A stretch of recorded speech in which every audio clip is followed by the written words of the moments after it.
goof in the hoe. I bet your partner sitting up there looking like, Yeah. So he just gonna act like he ain't get shot. A couple weeks ago, he gonna act like he ain't hit him up and V Live. Stop playing. I don't know who did it. I'm just saying. Why you capping like your leg got broken in a car wreck? Pussy ass back up down the foot. Need my motherfucking eyes. Bitch. Is my pussy ass op laid up in a hospital talking about he got in a car wreck? Boy, fuck that. Talking about you broke your leg. Tell these niggas you really got hit up.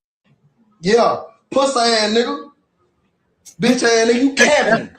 You got hit up. Everybody know you got hit up. When your pussy ass went to the hospital, you telling people don't record it. Don't put it out there, woo, because you want motherfuckers to think in the city you untouchable. Nah, bitch, it's pressure. Nigga talking about he broke his leg in a car wreck. You goofy in the hoe. I bet your partner sitting up there looking like, bro, so he just gonna act like he ain't get shot. A couple weeks ago, he gonna act like he ain't hit him up and V Live. Stop playing. I don't know who did it. I'm just saying. Why you capping like your leg got broken in a car wreck? Pussy ass back up down the foot.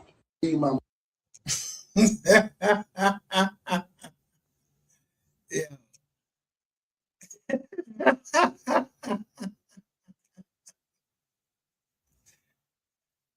Yo, I just found this. I found this channel, and I seen these people. This person coming up, putting some MO3 joint out on TikTok. I really don't like being on TikTok, they said, but I came on there,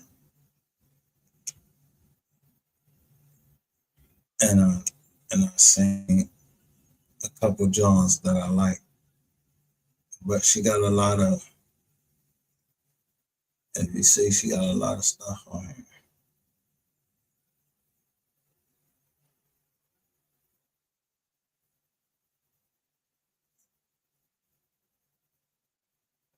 See, we always saying the music I play on here is talking about what he's going through, but this joint right here, and a couple other joints, Boosie Badass, I think MO3 Badass joint on here. Yo, they got a lot of stuff. And when you start looking at these things, yo, it's no more puzzle pieces. Yeah. Listen, y'all. I want y'all to listen close. Hey, what's up, Freddie? Yeah. Hold up. Nigga. Seen a nigga running down the street, boy. Like, I done seen a nigga, he wasn't running from the pipe. Hey. Yeah, little Freddie. Man, bitch, I seen the face.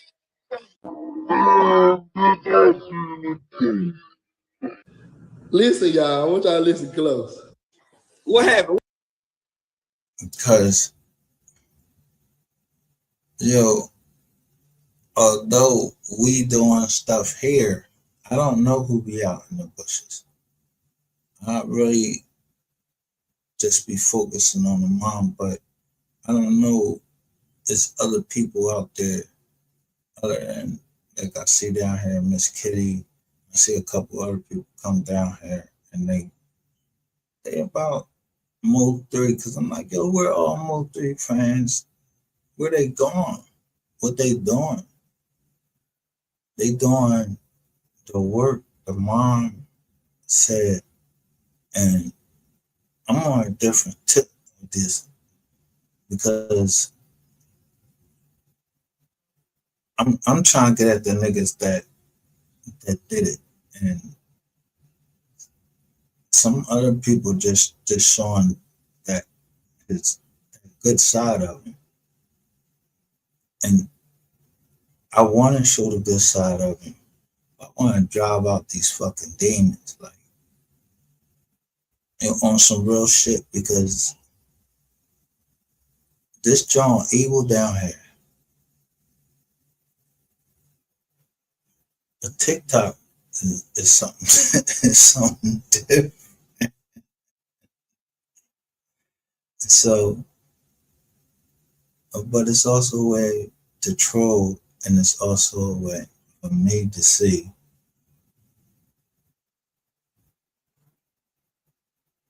who may be in the bushes that don't want to come out and say something.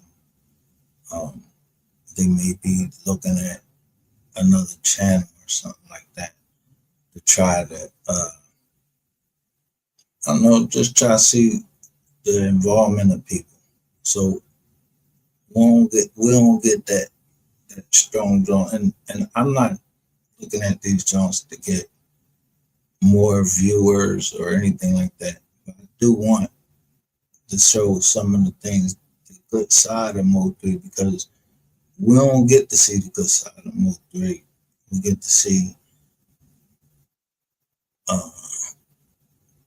the music side, where they was telling them. So my mind been focused on, it's justice for MO3 backwards and frontwards, and I'm gonna just keep on putting shit out. But sometimes people may think that I'm trizzling, but I'm telling you, if I show you a document, and the document tell you that somebody's pushing, falsely inflating the numbers, I'm showing you that's what We Are the Receipts is about. Like, if they falsely inflating the numbers, I'm trying to. It ain't me that's inflating the numbers. Like I don't talk to them people. I don't get on no stand, testify, and say, yeah, they inflating numbers. I just be saying shit in the junk because the numbers ain't matching up. Like, you got all these fucking viewers, you got all these subscribers, but when you go live, you're doing a jump. It'll be like 500, and it'll say it's 500 people listening to you. As soon as you go off, that shit jump up to like 1.5. So I keep doing these little jumps where I put up a short, and I just hashtag long live 3, and then I'll put something up in there about like Sean J. Things like that I find funny. But I be wanting to see shit like this, man. And so, like this boy was, when that dude is saying that he taught this boy, he had to teach this boy how to act, and I'm just like, and I can't find the video no more. And then I see somebody else playing the video. I'm like, what the fuck are they doing that dumb shit? And then like taking people numbers away, shit like that. People will say that I'm paranoid. I ain't paranoid. I'm fucking careful. I don't trust a motherfucking thing that most of these motherfuckers doing on YouTube. But this is a TikTok trend, and I've seen this name somewhere else before. So I'm just trying to meet up with like-minded people. I don't know if you guys in the bushes or whatever, but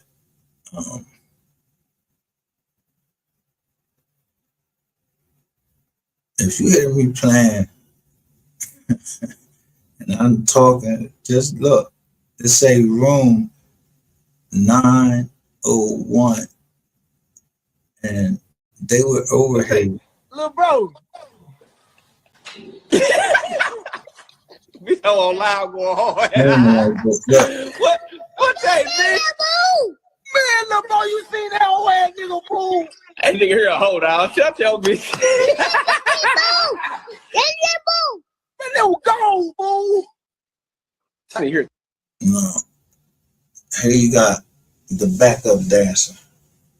Bro, I know you don't got your fucking kids in there talking shit about MO3. Yo, I mean, this showed more of the worst kind of niggas, but when I was going through there and somebody said that they was messing up the trial, they messed the trial up. This was DG.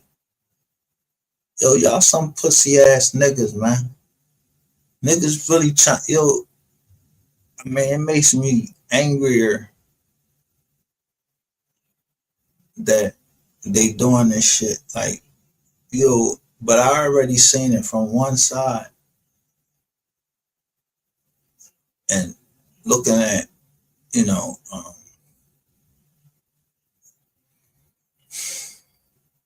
the slowdown, looking at people like that, and then looking at paperwork. And the thing is, I don't like to look at these at paperwork because I'm starting to see things come together that I don't want to see because it's people starting to get hurt like this. The wizard ball. I don't know if this ball got killed. I don't know if the ball's still living. He on life support. So you really don't know how to. I don't even know the ball. I mean, it's still. I'm still the same. Like, yo, I don't know nothing because I don't know nothing. I wasn't there. But then I seen Miss Lowdown saying something about they had marked Roy Lee case as a cold case. And I'm saying, hold up. Here, I think between the time that Roy Lee, Bubba, and MO3 passed away, now we up into like 6 years. So people can spend that any type of way that they want. And Rainwater, as long as he can concentrate on one aspect, like Facebook, and then have the MO3 sector concentrate on things like YouTube. And so if I don't put up no paperwork, you niggas is only coming over here because you want to see who telling so you can do what you gotta do. Let me change the direction of this and start showing what his mom said. She wanted the foundation was about showing the better side, just that good side, that laughing side, just personal things. Like, you know, just like personal videos of him where he said certain things that I can't find anymore because they're trying to scrub it from, or they think they can scrub it from the internet, but they can't. You can't scrub your internet, but it gives you an understanding of who's hacking your computer. If you ever have problems with your phone or your computer, you know who is messing with it. You know it ain't MO3. And so when I see stuff like this, I don't have to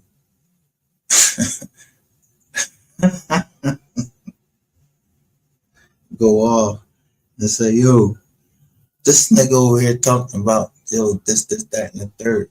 When these people are really down on like TikTok.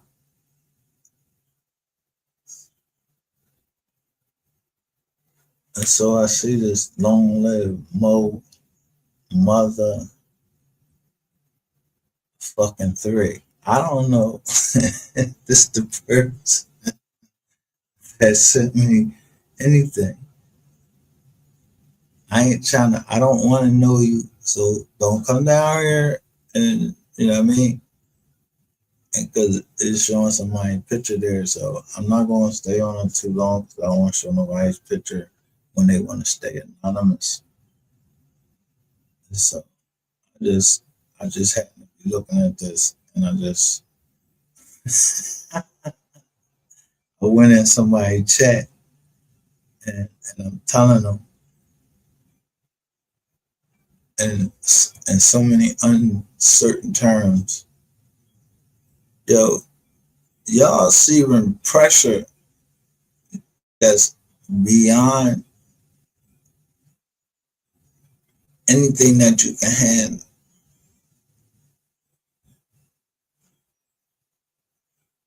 Stop acting like, you know, Crazy, I man. ain't gonna even go stupid because I'll be on the toilet with my shit. I ain't gonna even do like that. I don't even know. I'm lost. Bitch, what the? I'm Kermit the Frog. This is my team. No, I'm just saying my yak. What's up, Freddie? Hey, what's up, Freddie? Yeah. Hold up. Freddie. Oh, Nigga. Freddie. Seen a nigga running down the street, boy. Like, Yeah. I done seen a nigga, he wasn't running from the fire. Seen a nigga running down the street, boy. Like, I done seen a nigga he wasn't running from the fire.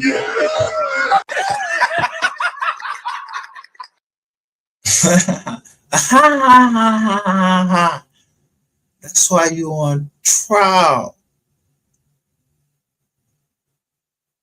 That's why you on motherfucking trial. Whatchamacallit, and the back up dancer, self snitching.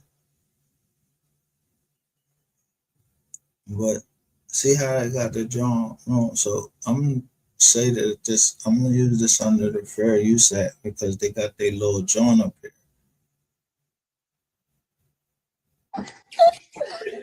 Hey, Yeah, little Freddie. man, bitch, I seen the tape. What happened? What tape? Little bro. Oh, loud going hard. What tape, bitch? Man, little bro, you seen that old ass nigga fool? Hey, nigga, here, hold on. Shut your bitch. Man, that was gone, fool. This here crazy, I man. ain't gonna even go stupid because I'll be on the toilet with my shit. I ain't gonna even do like that. I don't even know. I'm lost. Bitch, what the? I'm Kermit the Frog. This is my team. No, I'm just saying my yak. When you see Yellow, you say Freddie. When you say Brother Freddie, he made us feel like he had something to do with it. They went extra hard on that. Damn. Like straight up, they went extra hard on that. Let's figure out what's going on. If nobody would have knew, they would just sit there and say, man, it was just a random nigga or baby daddy or something. Nobody would have knew what was going on until he started.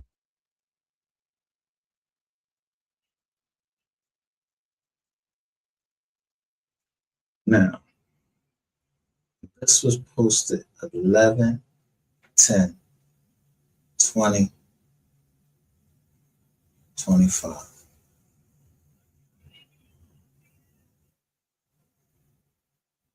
So there's people out here,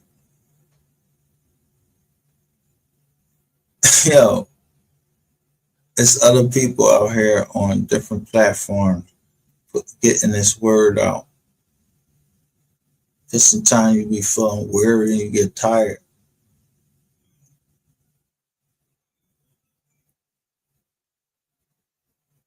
And then I may be blocking somebody else that's trying to put their stuff out, but look how short they join be 3 or 4 and they get these views. And I'm really not in it for the views or any of that. But I'm trying to wonder like how this shit right here got on some real shit. Like I didn't put this right here. And I'm like, yo, who put this right here? Because I don't know how to do this. It's not irritating. I mean, it's all right. But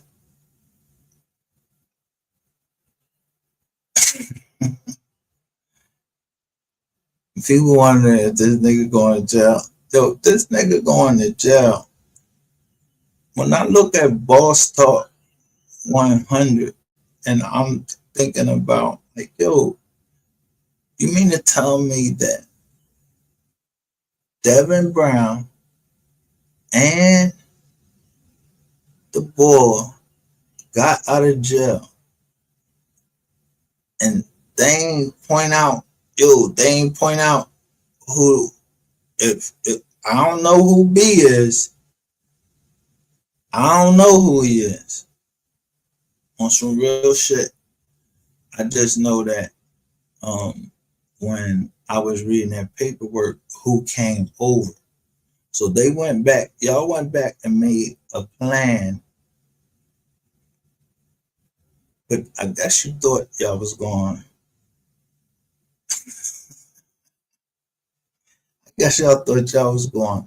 send me some bullshit and I'm going to rock with the bullshit. And then bam, you'll hit me up later on some bullshit and then try to take the Jones down. I still don't know the involvement of any empire in this thing. I don't know the people involved, and I can't get the information. So, you know, we started off hot, and it doesn't matter if I'm talking to nobody or somebody. But I want you to look at this right here and listen to what this lawyer said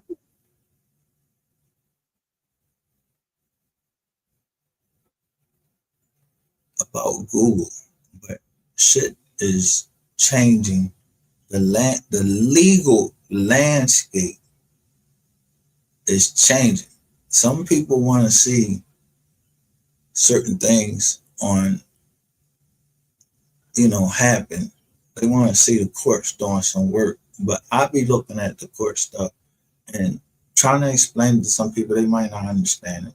So I'm gonna just, like I try to let the lawyers. So I want y'all to listen to this. Let me share my screen with you. And it goes with the title, said what the court just ruled about Google searches that might affect you.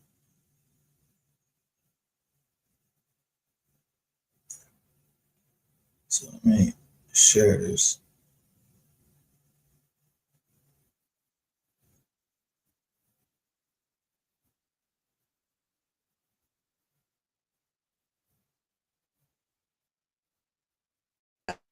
And whether that can connect them to a crime at all.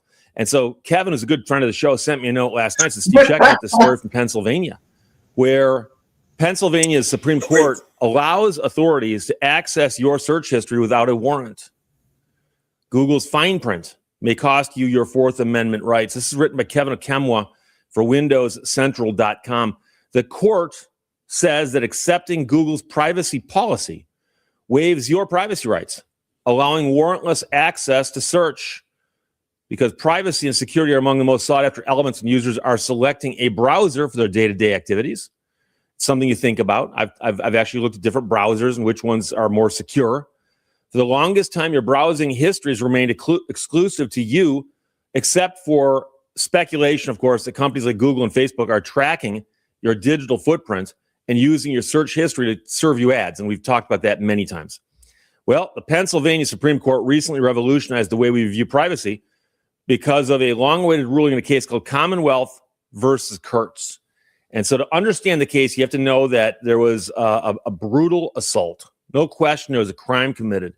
And the police were trying to figure out who attacked this person. So in the pleadings, they addressed the person by their initials, but the authorities were thinking about the idea, and they came up with the idea that the person behind the crime might have searched Google for the person's name or address before committing the crime. Now, understand, this was sheer speculation. They had no idea. Now, that's Pennsylvania.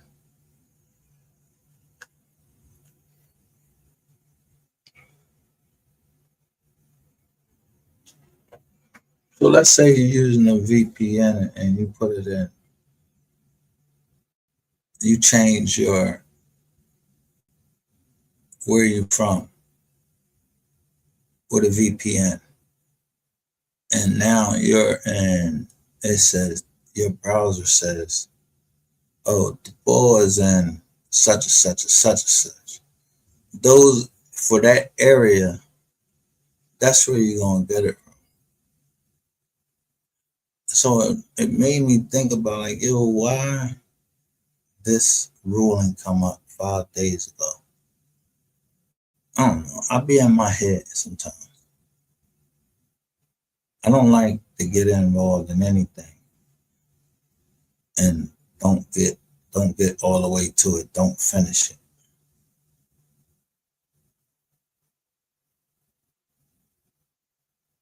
But I do. I don't want to show any. When I tell you, I don't want to show any more of the receipts from that case, MO3 case, because I don't want to mess it up.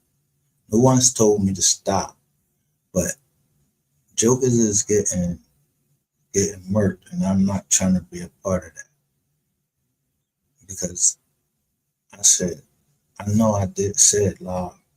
But let me look and see who this person is. When somebody comes down into the chat and say, "Hey, did you hear about so and so and so?" That could be a trap for me because I don't know who those people are. It could be a trap for me. I don't want to know who's in the chat. I don't want to know who you are. So I just keep going over old stuff because I'm trying to show you that some of these things I was saying a year ago, and when this kitty came over and say, "Hey, you know the stuff from 2023. A lot of things happened in 2023. A lot of things. So matching these dates up, some people forget the dates, and then I gotta bring up the document and show you what happened on that date. And I get tired of doing that part because I gotta find a document, and people have seen it, the document before, so they're using it to their advantage. And so when I seen the little ugly ball, what's the name come across my screen, first you ask, why was your name mentioned? I didn't mention your motherfucking name. I'll put your name right in the title if I got a problem with you saying something about MO3. I'm gonna put your name right in the title. And I want to see you come over here and combat that. I want to see you come up here and say something. Yeah, like, I mean, I was on Sean G Top.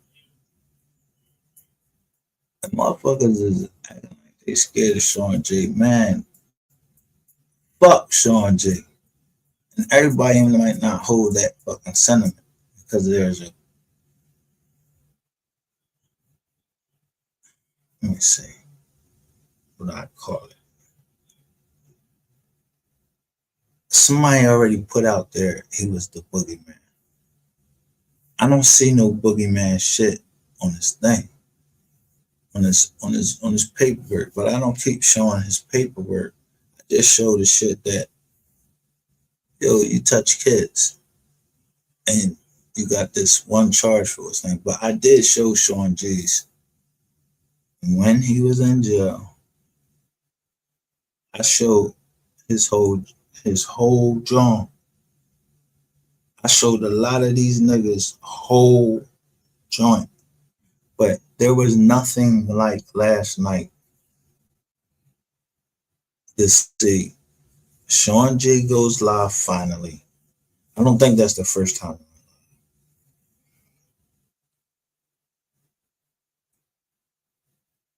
But some of these things come up in my recommended, and I heard Sin City saying certain things were coming up in her recommended, saying she never heard of these things. And it's possible that they can. everybody's not seeing this part about MO3 or saying that part about MO3, or they're not getting notifications for the receipts because we have problems. Because I have a problem with the whole MO3 sector. You even using your name as the MO3 sector, I think it's very distasteful and it's very disrespectful. And at times, I wonder, like, was any of that money going to the family? That's the one thing I don't want to do, is mess up the family getting that money. But Rainwater coming out saying he just got a $500,000 payment when you was begging the court to lock up Freddie. Not Freddie, what's this boy name? Yellow Beezy. You was begging, you had your attorney wanting to lock the boy up for contempt of court because you was starving. You was a starving nigga.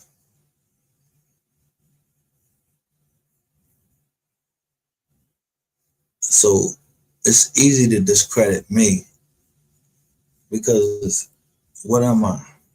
I'm just another nigga on YouTube talking. And sometimes I try to show you shit like this and show you what the ruling means. But still, if they got lawyers or whatever, then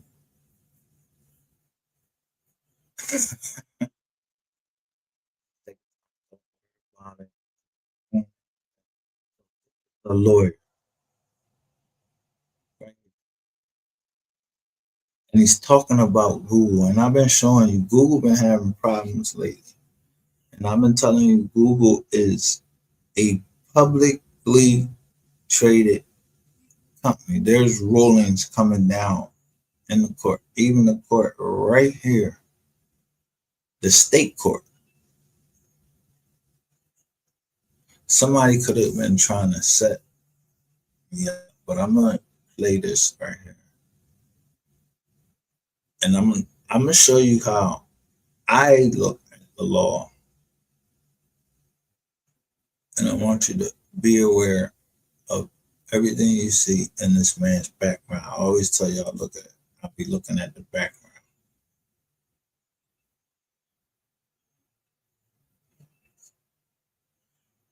They had no idea who committed the crime, but somebody said, gee, I wonder if the person who committed that crime Googled them before the attack. And so the court says in its ruling now that the authorities were within their rights to access a potential offender's search history without a warrant. The court argued that everyone using these services knows they're being watched anyway, but they didn't serve a warrant and say, we're going to look up this guy's search history. They served it on Google and said, give us the information on anyone who searched for personal data on the victim in the time leading up to crime. And Google came back and said there's one person. And it turns out that when they got the DNA from that one person, it matched DNA from the crime scene. And so they think they got the right person, but they got it by, again, searching random search histories on Google. And again, they had no evidence and nothing else except, I wonder if they did that search. I bet they did. So according to the court, it is common knowledge that websites, internet-based applications, and internet service providers collect and then sell user data. Consequently, the authorities obtained a reverse keyword search warrant, which allowed them to ask Google to hand over the IP address of any user who Googled the name or address of the victim leading up to the commission of the crime. The software giant complied and released the information, highlighting the exact IP address that had been used to conduct two searches for the victim's address just hours before the attack. So some people are going to say, but Steve, they caught the guy. That's good. Yeah, it is good. It is good. I'm just concerned about the after effects of a ruling so broadly stating that, well, you consented to give this one entity your information, therefore you've waived it with respect to everybody, including the government. That, to me, is the problem. So the IP address was traced back to the residence of the defendant. The authorities had not suspected the man of any connection to the story, but they started to watch him closely and then obtained a DNA sample that was traced back to the crime scene. And they got that, believe it or not, from a discarded cigarette butt. And I've heard of that before also. So it's amazing how often that happens. So the loophole buried in legal fine print might have been used to bring a criminal to justice and conclude the case. It still raises critical privacy concerns. But the justice has argued that Google's privacy policy constitutes consent. In the case before us, Google went beyond subtle indicators. Google expressly informed its users that one should not expect any privacy when using its services. Now, that is a concern. Except that Google, they tell you you can turn off your web activity and all of that to see, they got ways that you can turn off certain Google stuff. So people are like me taking screenshots. I mostly take shots. Like, I see you on Google, and you shouldn't expect any privacy because I'm taking a picture, or you was on Google, got privacy settings. Now, when people come down here, they're showing people's whole Google join, like they show your whole join, like you was in this chat, and they were talking about a death. I did it a different way. I bought more stuff from Google. So I bought more stuff from Google, including sending money to MO3 sector people that I thought were MO3 fans. And it turns out that they weren't MO3 fans, you were MO3 ops. I mean, I'm just saying. Had I known about this ruling, but it just came down. Well, he just reporting it 6 days ago, December the 30th. And I think that the fact that they're saying this, that the Pennsylvania Superior Court is saying that, is because one of my cases was out, and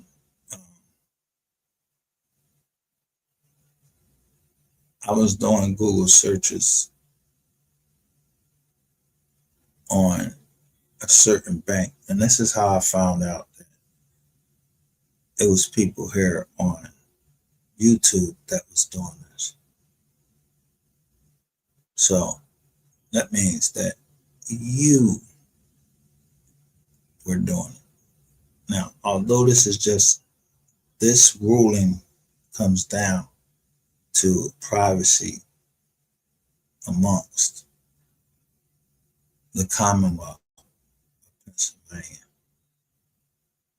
In one sense, it could be bad. In the other sense, it's a good thing, because if I'm searching into the murder of somebody that's in the state, I'm not searching because I did it. I'm searching because I'm trying to see who you niggas is. You Negroes. I mean, and that's as simple as I can put this case. But lately, there's been, you see this right here? Look. He built a privacy tool.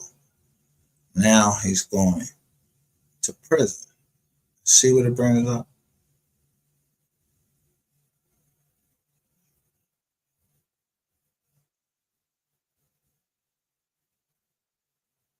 So this Ratchet TV 4 years old, and I'm glad it did it, and I'm using this under Fair Use Act, and I'm glad that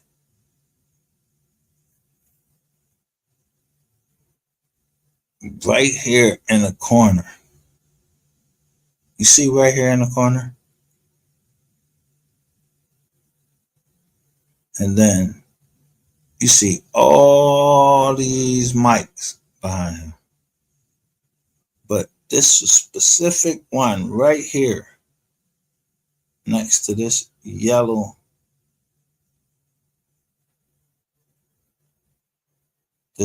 drum right here.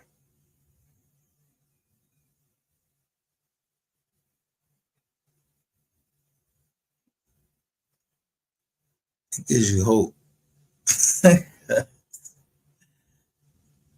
Something made me feel like, yo, this mic is being tapped. And it say blue on it. And he got a mic right over there that says blue on it. So this is a lawyer out of West Virginia. He has a mic over there and it say blue on there.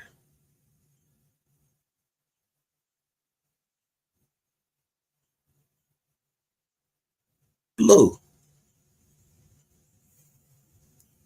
Now, I don't, the way they spelling it, it's a different way, but I don't know where it comes from. I didn't do a lot of research on it, but I just knew I wasn't using that fucking mic no more. I had to go get me a mic. I was staying up all night. Cause I'm like, yo, this, like, how the fuck is these motherfuckers getting into shit? But I knew it had something to do with the mic.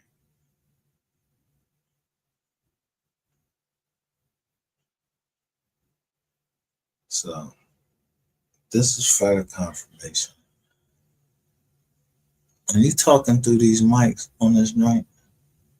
So I call them operation, and I'm looking at the cutter, like I look at things different. And people might think I'm strange. I'm not strange. Like, I just was with my daughter. She was like, Dad, you be paranoid about certain things. I'm like, no, I don't be paranoid. I be careful. She's like, but the way you be saying things, this is, my kids aren't on here. I don't want them hearing this stuff. But they say the way I'm saying things, it sounds like I'm paranoid. I hate when people use the word paranoid. Do y'all think that MO3 was paranoid? I want to know if anybody had come down here and said that MO3 was paranoid. I seen a comment that said MO3, when I was saying something about MO3, I was showing you some of the comments. And those comments, they rubbed me one way and they rubbed me another way in one sense, because I don't know how the person means it. When unless you come right out and say it. See, niggas they be chicken shit and be having chicken hearts. You scared to say what the fuck you feel. Or that people can explain away, oh, well, I live down here. I can't say it. Miss Kelly, she lives down there. She say what she has to fucking say down there. I can understand the older generation being a little hesitant to say it just because they don't need the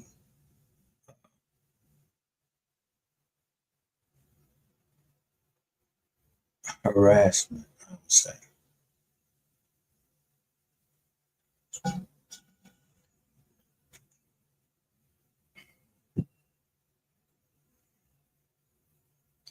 So sometimes I'll be looking at stuff and I'll look on like Instagram, and I'm looking and seeing who's following, who's liking what.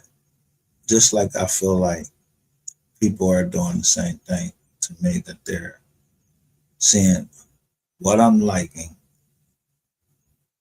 So I be trying to throw them off, and I like a whole bunch of shit right in a row.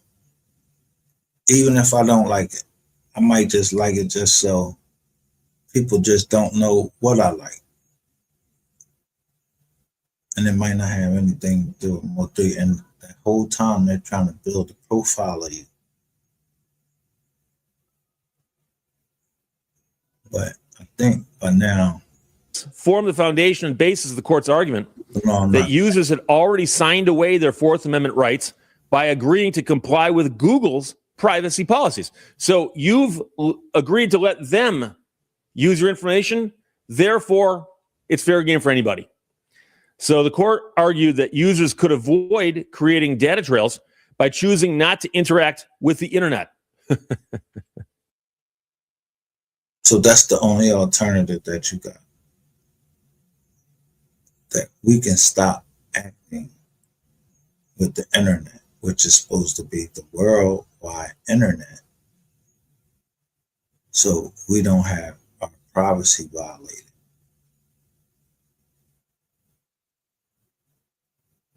And the way it seemed like it's something for YouTube, it's a win for YouTube. And then it would shut down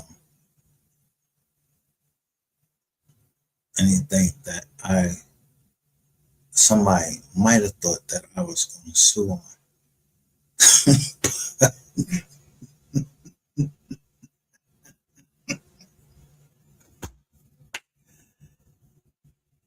Oh boy. Since I'm in Pennsylvania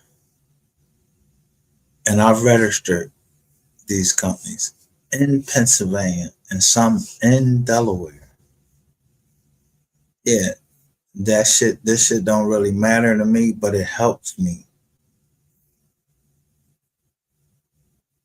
because you look up my name, it's a white guy. You have to keep going, click, click, click, click, click, click, click, till you find one thing. Now, I didn't read the case, and I'm interested to see if Google has partnerships with any of these not ancestry so much, but these things, these generic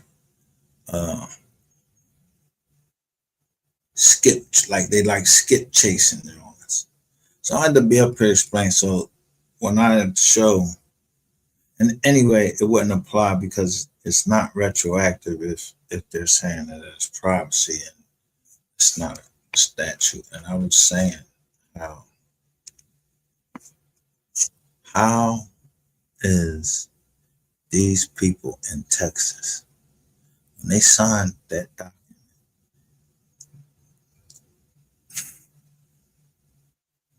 plead guilty, why are you signing away 5 USC 558? And then Texas must have already had the law, or the feds, or no, Texas, because Texas was already doing this. So it must mean that, yeah, it's not that big of a deal because it has something to do with a criminal case. So when I'm reading these things, some of the things I wasn't understanding about the Google part, and I was like, damn, I hope somebody wasn't using somebody else's name on Google. But this is strictly for Google. What about Facebook? Why in the document that we showed last night, where these people actually, these cops actually wrote up a warrant, an affidavit for a warrant based on an anonymous tip that somebody had a Facebook account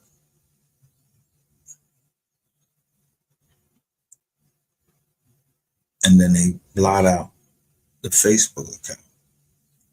But when they're starting to ask for discovery, they're asking for Google. But the people themselves so shooken up that they are actually saying this shit live. I mean, yo, when I say live testimony, this shit damn near like law and crime, like you watching the trial, you watching the trial of who did what. And the people think that they shouldn't be worried because, yeah, somebody said that on the internet. And I may have said, like, yo, tell you that they doing this for clicks and views. Well, I'm reading the law and I'm thinking about Miss Lowdown saying, yeah, this case is definitely going federal. And I agree with her. But I'm saying it's going federal because of the wire fraud. And when I say the wire fraud, I mean wire fraud is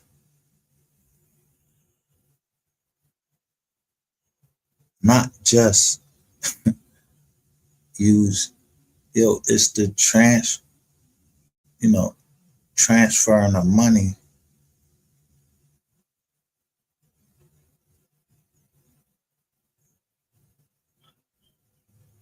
but it has to do with something with a scheme for it to be wire fraud.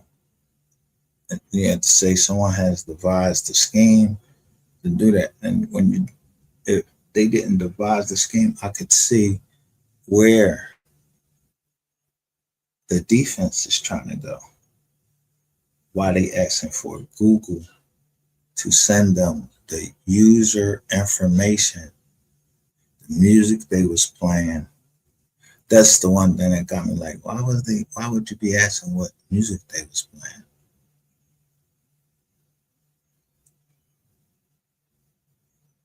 And it made me think about that fucking car that's going by. Who getting off right there?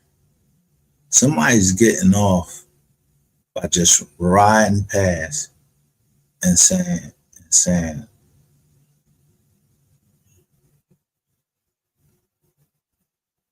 RIP MO3, but you can see the tags down there. I keep having to hone in on those tags. Look all around the car to see what type of car it is. Then try to match the car up with some other place. But luckily for them to slow down, she was saying phones and all these other things. So I said to say, this ruling right here, with as much stuff I looked up on MO3,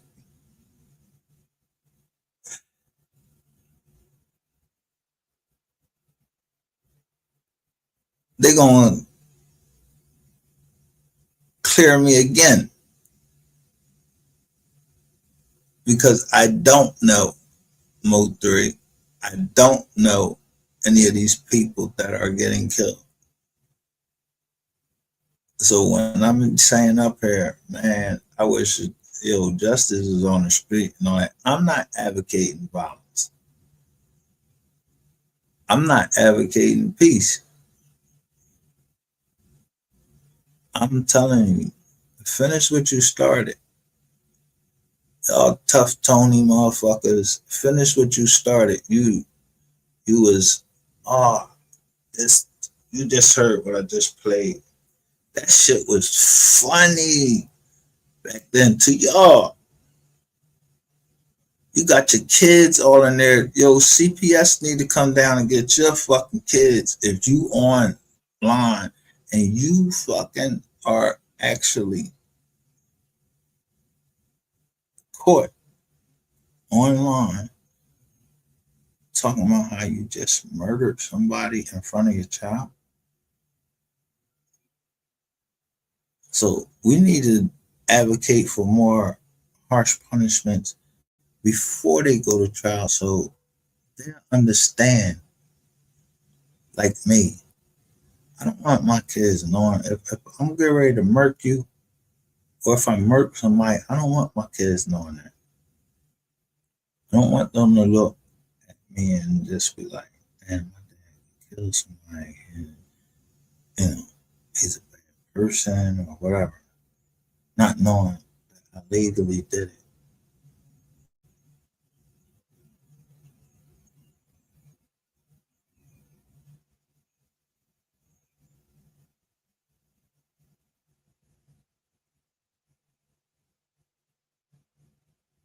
And then and have rainwater say going off on somebody because they endorsed,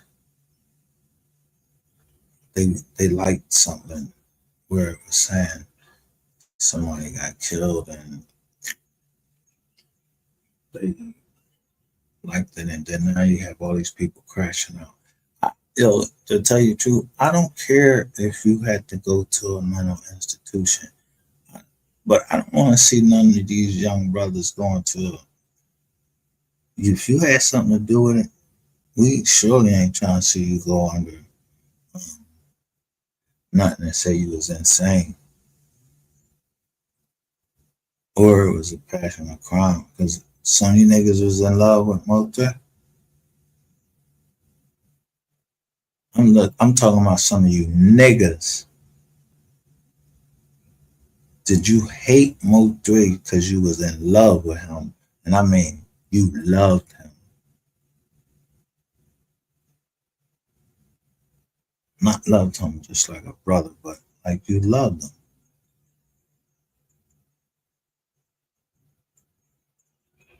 Because who wanted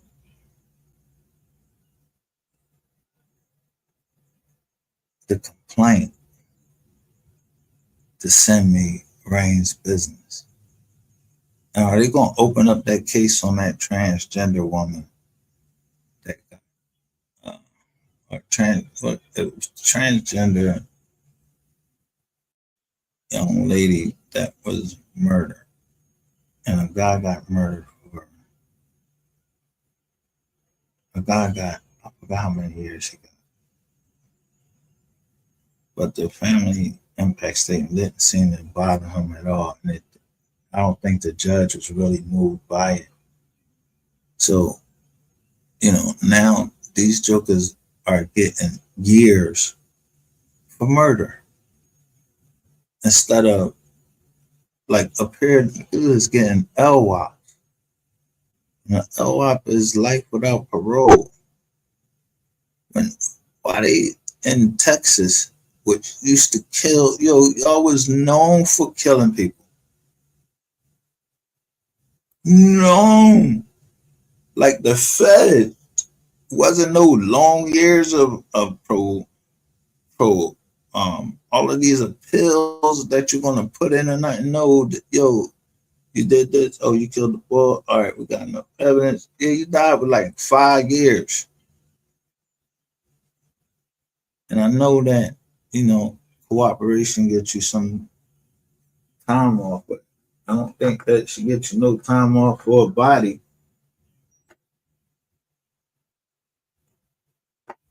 And I mean that, like, getting time off for a body.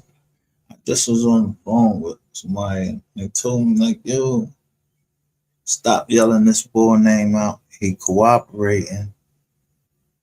And I call him my homie. He's still my homie, but I'm not going to talk about him anymore. I didn't know. Yeah, that some of this is happening because it's coming out of Philly.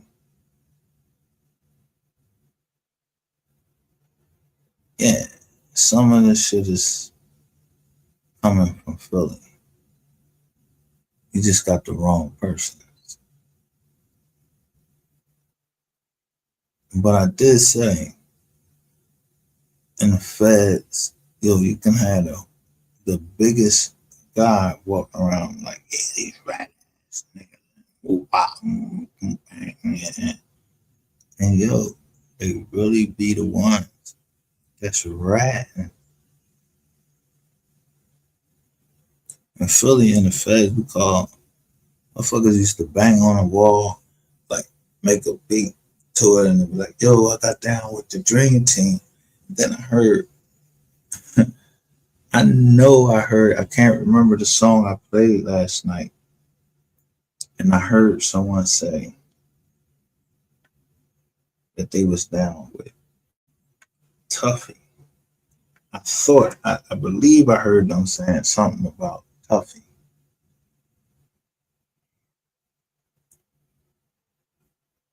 I'm gonna leave that alone, but Tuffy is from Philly.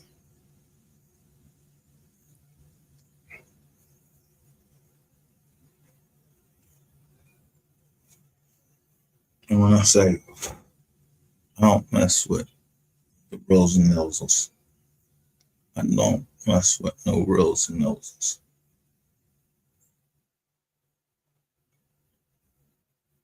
But if you didn't have anything to do with something, you ain't no Rizzy.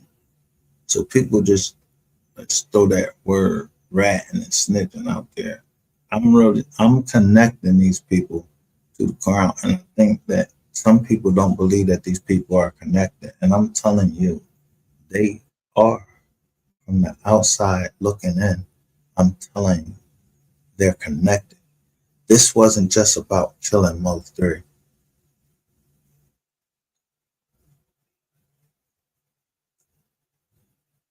There was supposed to be a lot of things happening. The day was not just for MO3. Texas is one of these border states, so I keep pointing out these white trucks or these tractor trailers, these 18-wheelers. The 18-wheelers, you don't know what their cargo is. Some people used the killing of MO3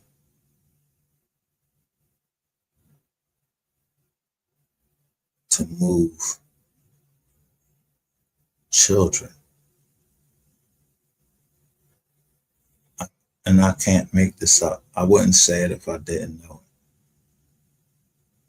Some people involved in the death of MO3, that if you listen to MO3, those girls, they said that he loved the little kids, like he loved kids. Like not love them like I want to hug on them. No, he loved kids. There's everybody just, I mean, you would think that most people love kids. Not that they want to get in the bed fucking with them, but that they love kids. So in my mind, that's all I can think about is saving the children, not having the kids, MO3's kids being burnt out of their money. But when you talk about $10 million budget, MO3 had been rapping, and it makes more sense now. MO3 had been talking about Siobhan Rand. I could not understand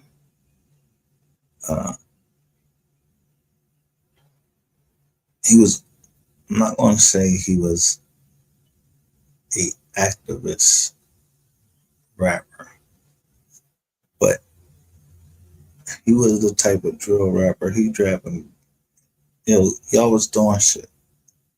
Trap Boy Freddy,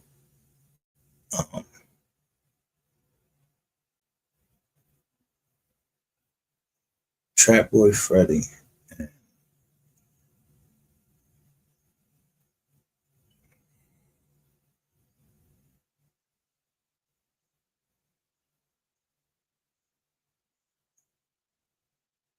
Yellow Beezy.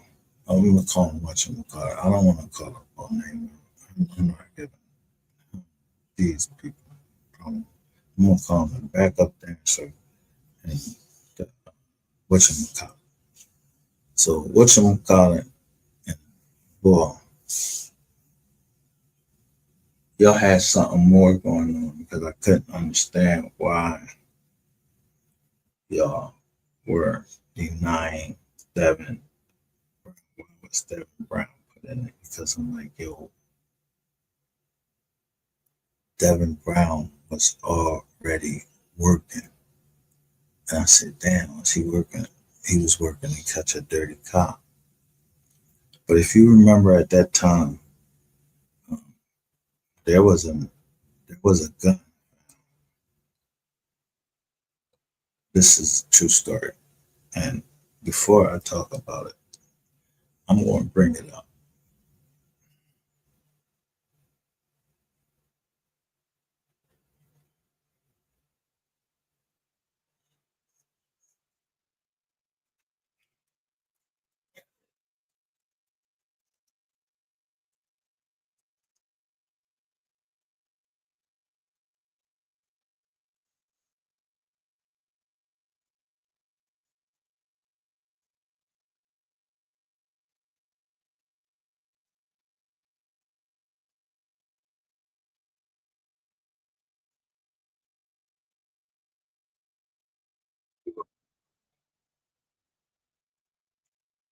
Use this unfair, you say. I'd rather look at it right here.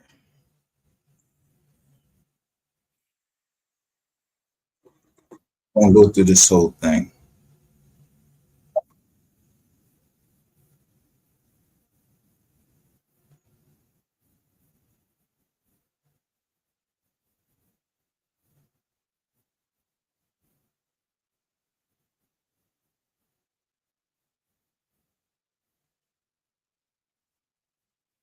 And hundreds of others in Mexico. Without any congressional notification, let alone approval or oversight, the Justice Department created a program that they probably believed would help solve the problem of interdicting guns and drugs. The ill-conceived concept was supposed to lead U.S. and Mexican authorities to the criminal drug cartels who would.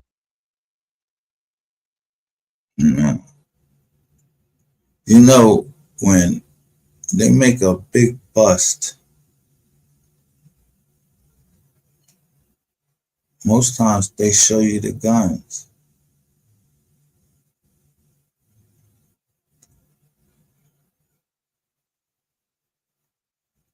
This is the ATF. Listen, this was made 1 year ago, August 14th, 2024. Operation Fast and Furious was part of a Project Gun Runner and became a widespread public disaster for the Obama administration and especially Attorney General Eric Holder. Director Kenneth E. Melson and others following the death of a Border Patrol agent and hundreds of others in Mexico. The ill-conceived concept was supposed to lead the U.S. and Mexican authorities to criminal drug cartels who would receive the weapons. But what really happened, written and hosted by Colin D. Heaton. Forgotten History is a 10th Legion picture production. Drugs.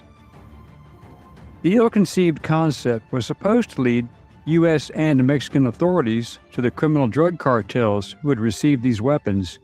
But what really happened? How was Operation Fast and Furious implemented? Who authorized it? Who conducted the operation? Was it illegal? Who, if anyone, was held accountable? Illegal. Who, if anyone,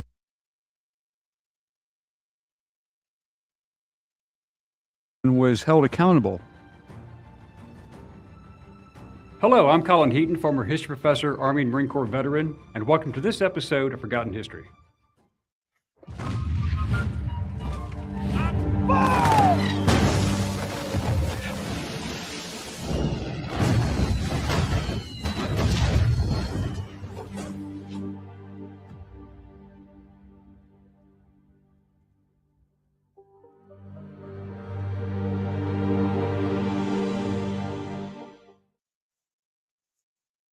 A meeting was held at the Department of Justice in Washington, D.C. on October 26, 2009, where Assistant Attorney General Lanny A. Brewer, Deputy Attorney General David W. Ogden, Acting ATF Director Kenneth E. Melson, Drug Enforcement Administration Administrator Michelle Leonhardt, Director of the Federal Bureau of Investigation Robert Mueller, and the top federal prosecutors in the southwestern bordering states attended. The concerns were the Mexican drug cartels bringing illegal narcotics and crime across the U.S. southern border. The border state officials were feeling the impact. In their wisdom, they adopted. Now, when the ATF busts somebody, where's the news clip in this?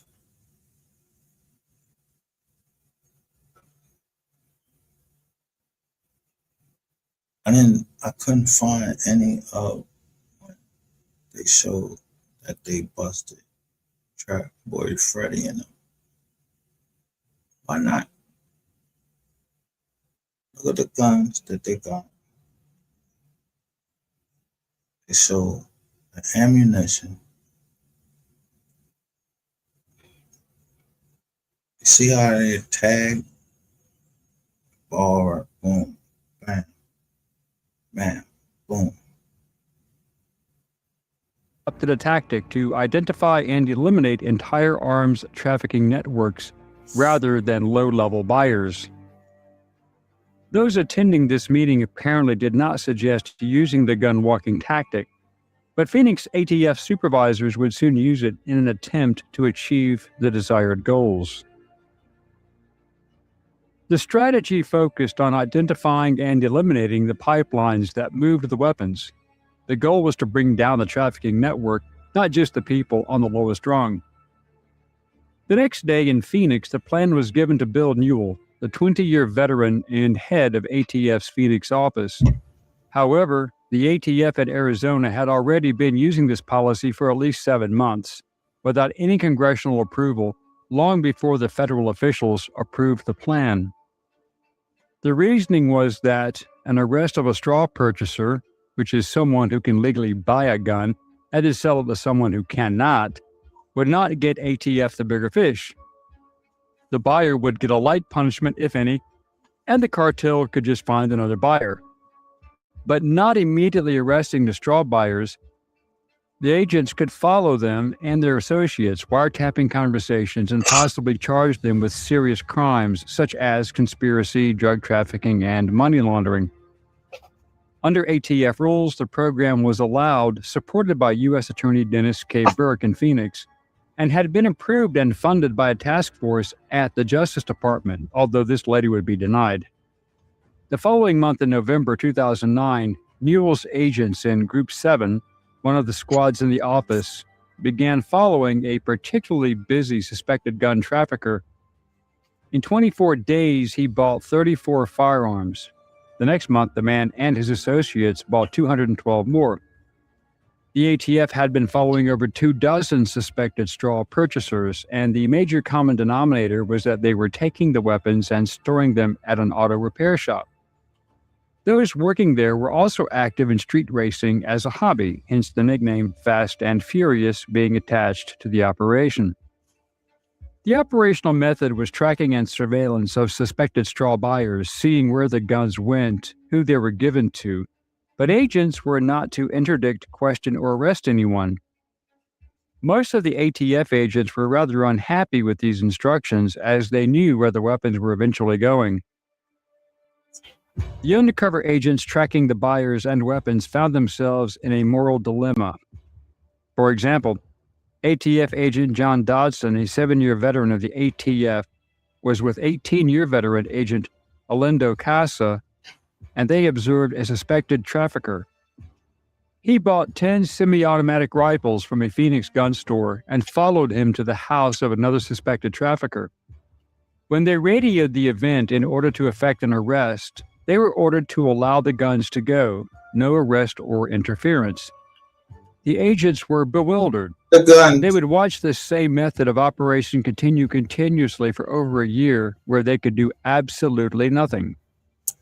We were all sick to death when we realized what was going on, Casa later testified.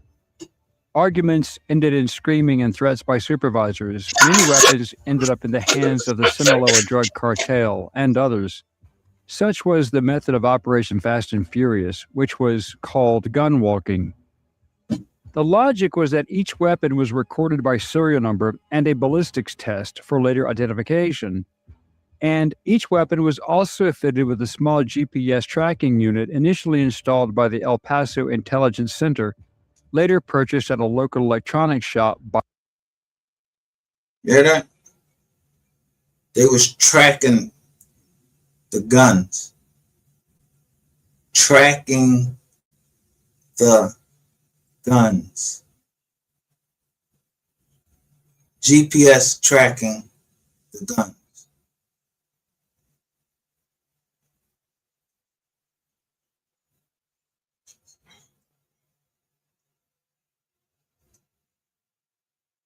And this is why, and this is one of the things, if I get a gun,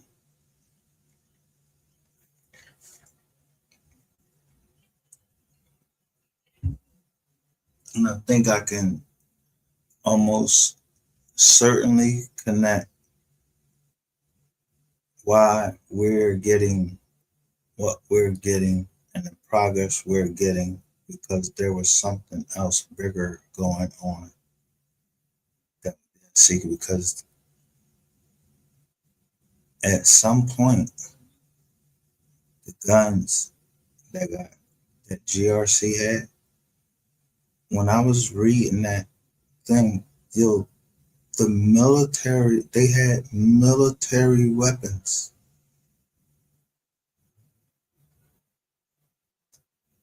By the ATF.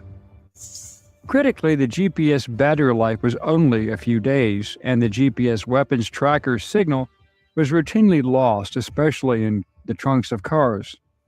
This lack of technical sophistication and failure of GPS as a tracker were the major reasons for Fast and Furious's failure as an ATF operation. And it was not just the GPS tracker power failures. Many of the guns were inspected by the criminals themselves, and the trackers were found. By the time the operation was terminated, over 2,000 weapons of all varieties, such as AK-47 variants, AR-15s, many handguns, and even Barrett 50 caliber sniper rifles. Damn. Morale within the ATF was apparently quite low as a result, since many of the agents had been sent in from outside Phoenix and were working together for the first time under David Voth, a Marine Corps veteran and new supervisor sent in from Minnesota.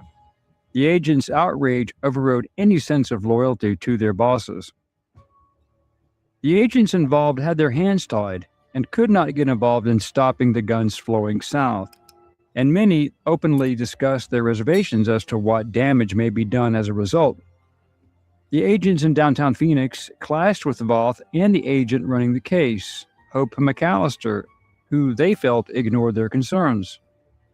However, Voth struck back at the open dissent and lack of enthusiasm, and in a March 2010 email, he wrote, "I will be damned if this case is going to suffer due to petty arguing, rumors, or other adolescent behavior. I don't know what all the issues are, but we are all adults and we're all professionals, and we have an exciting opportunity to use the biggest tool in our law enforcement toolbox. If you don't think this is fun, you are in the wrong line of work. Period." Their problems were not isolated to the ATF in Arizona. Across the border, ATF agents stationed in Mexico were also concerned, such as Darren Gill, the ATF attaché to Mexico, and his deputy, Carlos Canino, who were alarmed by the large number of weapons being recovered at bloody crime scenes throughout Mexico and being traced back to Phoenix. The rising violence in Mexico due to the guns being in the hands of the cartels was a serious wake-up call. Gill himself was frustrated as the weapons collected at crime scenes were traced back to the operation. "Hey, when are they going to shut this, to put it bluntly, damned investigation down?" Gill recalled yelling at his boss. "We're getting hurt down here." In May 2010, Dodson asked his supervisors whether they were prepared to attend the funeral of a slain agent or officer after he or she was killed with one of those straw-purchased firearms. Dodson later told a congressional committee that Voth responded to the complaints by saying, "If you are going to make an omelet, you need to scramble some eggs." Voth denied making that statement or that Dodson raised the possibility of slain agents, said a law enforcement official involved in the case who has been instructed by his superiors not to talk to the media about the case. The official also described both Voth and McAllister as hardworking and conscientious agents.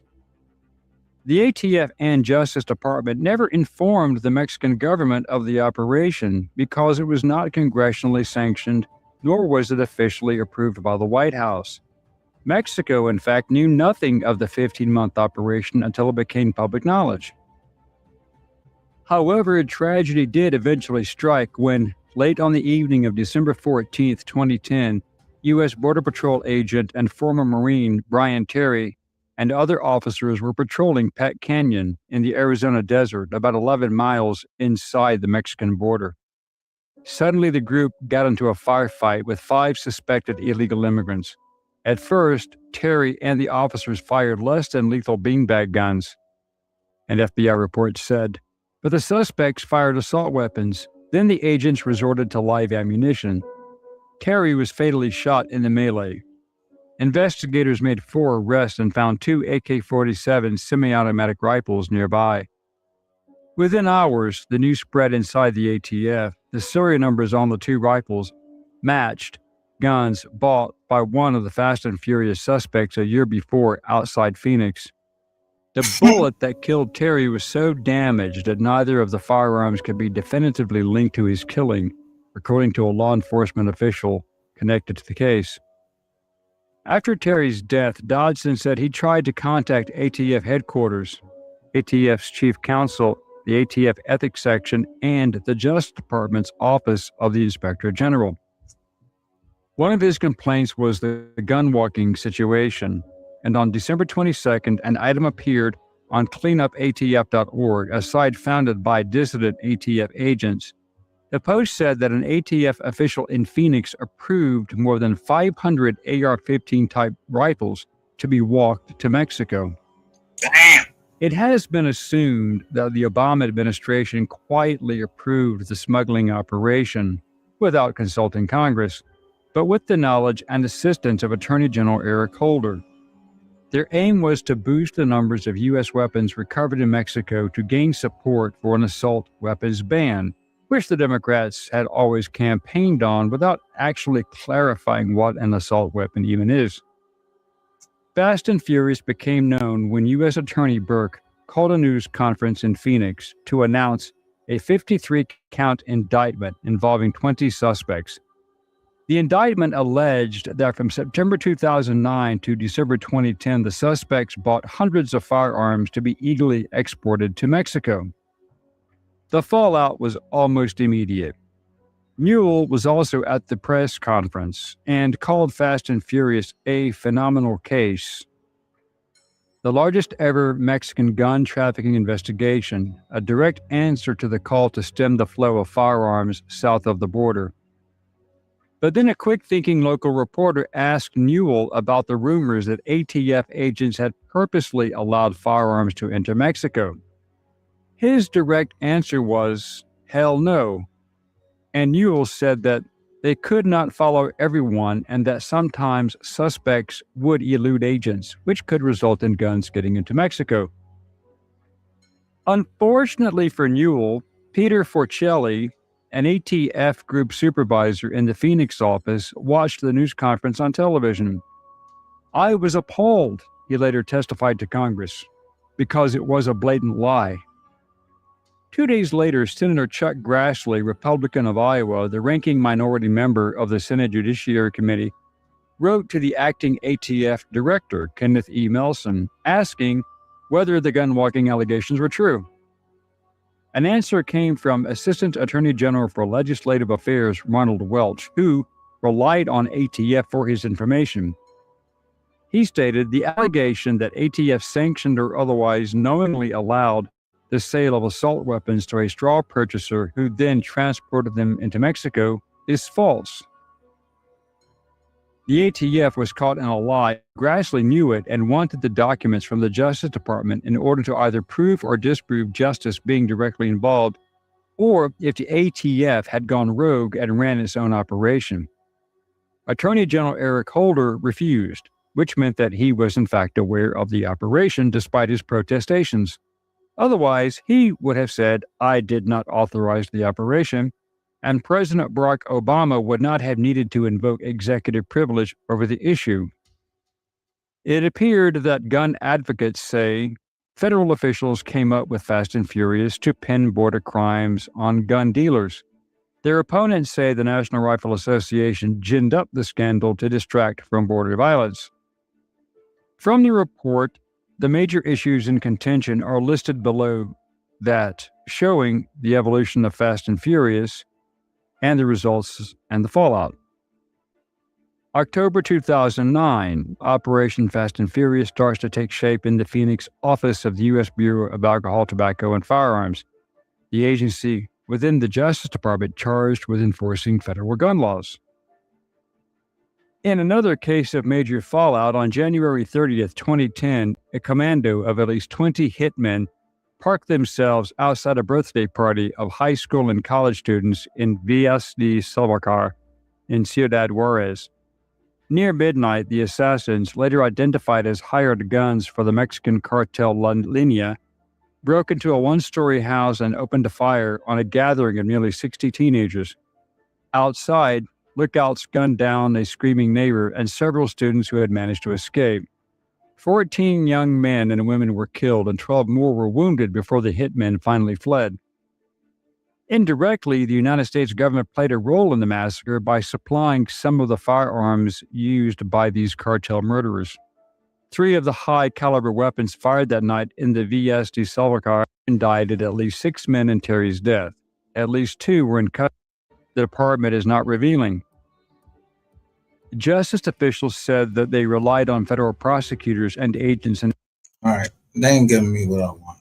But when you first heard about Operation Fast and Furious, the Border Patrol person got killed.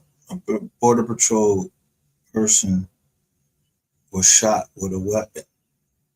Can't remember the exact weapon, but I believe it was used in several murders from when I heard. So this channel might not be telling us everything, but when it first came out, it was used in several murders, including those of some rappers. So the gun keeps going around, but I want to show you. I'm gonna stop that one because I was going through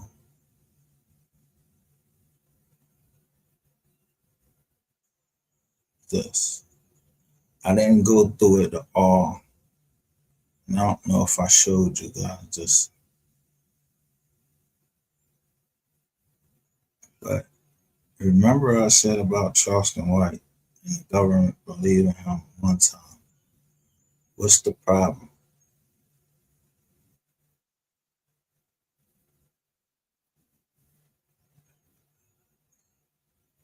Damn fool. Nigga, nigga, you call right now. Nigga, I did that, man. This is something fair use. Where you at on another line? Nah, he just got off the line. Oh, okay.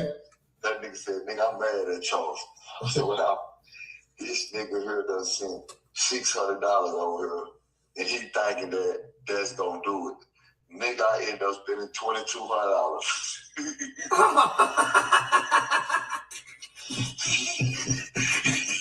Nigga, I done took these motherfuckers on the Charles and I sent y'all this money, and nigga, y'all just fucking picking shit.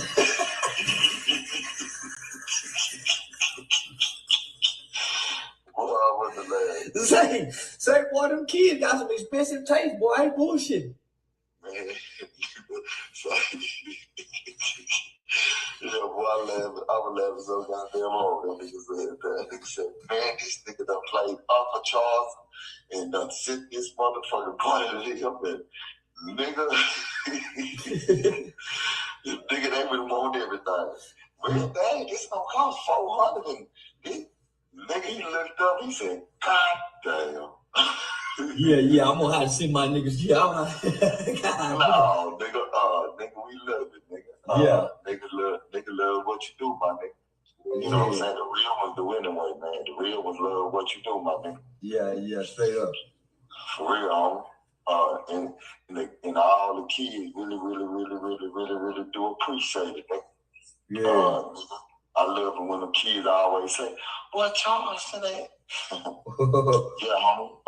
Yeah, they don't love you for a reason. They love you just because of what you know what I'm saying, the passion that you show, my nigga. Yeah. Why, yeah, man. So that's why I tell niggas all the time, man. I said, man, it's the passion, man. Look at, man, they got that shit. Yeah, homie, that's why I'm mad at them niggas, homie. Them niggas knew we were going back up to that school, homie. They called about everything else. They call about everything else, being a nigga business about everything. So, okay, nigga, you in a nigga business. You holler, you my partner, and you fuck with me. Okay, nigga, this what I do. So, nigga, don't come along with me. Nigga, y'all call me up, homie. You and them niggas in the studio called me because them feds came and got them niggas in Dallas, so they got scared and said, we want to work with kids.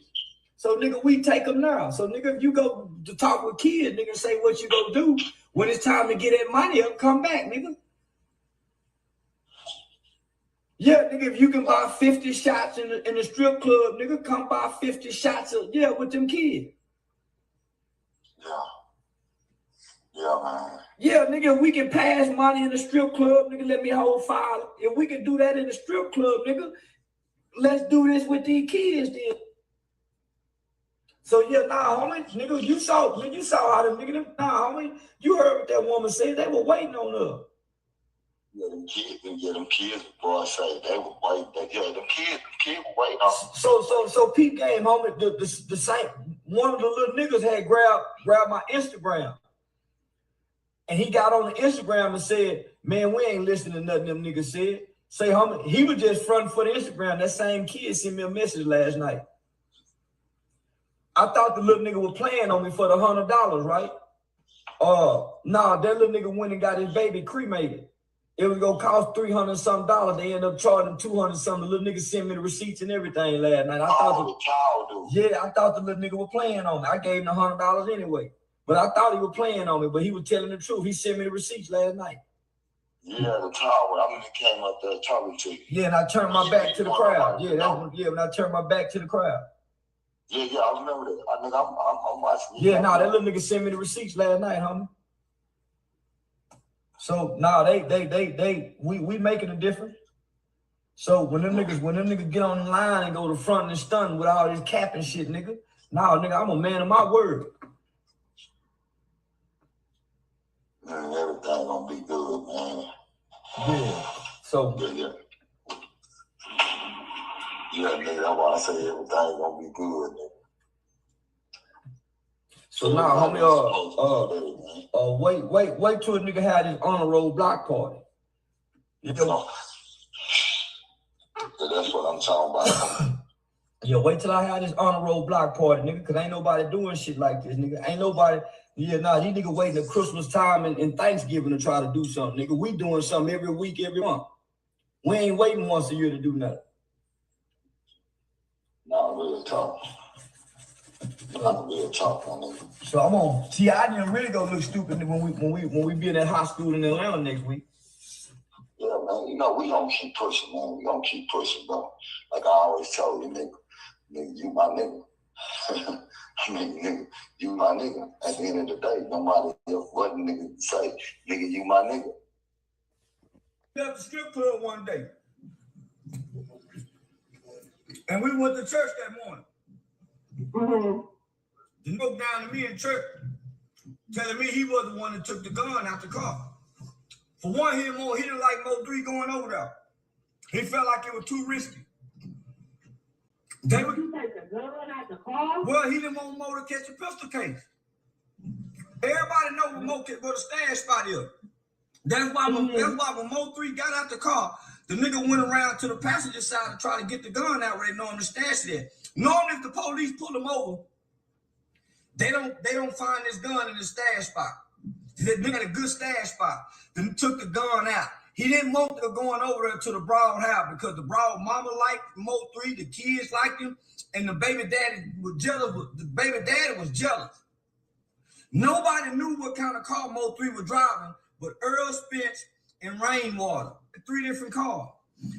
Earl Spence and MO3 stayed in the same apartment. When Mo found out that Earl stayed in the apartment, MO3 started with Earl Spence. Get with him. Rainwater got mad at Mo3 because Earl Spence and Rainwater kind of grew up together because Rainwater mama and Earl Spence mama are best friends.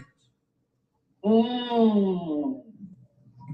So that's so then they fall out over looks. Rain was going behind Mo3 back. Boosie and Mo3 had fell out because Mo3 was finna go sign with CMG with Yo Gotti, and they felt like they were really using it. Mo gonna give me everything. So that's why they're trying to go through the smirk campaign. Anyways, so you trying to play outside behind his back. Old good baby daddy and them didn't know what car to look for. That nigga had been going over there forever, man. So you start talking. But if Mo3 would have never started fucking with Earl Spence. Earl Spence was your partner, nigga. You come up with Earl Spence, your partner Earl Spence. Tell him about the double cross. Tell him about the, and it really had to do with some bitches, nigga. Tell him about the double cross, man.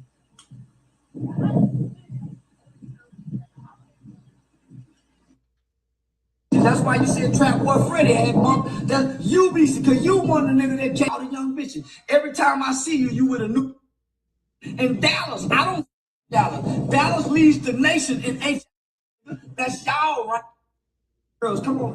Come on. Trap Boy Freddy, what'd he do? He go get Earl Spence. Ah, come on, man. Girls, come on. Come on. This nigga. Come on now. Come on, Rain. When it rain, it pour. Say Rain, come on now. Tell them about the double cross, nigga, with Mo. Nobody knew what the call was. But you went to Mo. You said, nigga, I went and told him to leave Earl alone. He was going up there fucking with Earl. Him and Earl stayed in the same apartment. Earl don't, come on, Rain.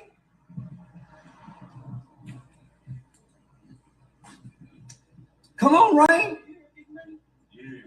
You gonna lie, I'm gonna tell the truth, nigga. Earl got a lot to do with this. Earl got a lot to do with this. And Rain. Fuck you talking about? I ain't even from Dallas. I'm from Fort Worth. I know all this. How I know all this? I didn't know MO3 before he died. Rain come over here fucking with me, telling me the truth about all this. How I get all this information?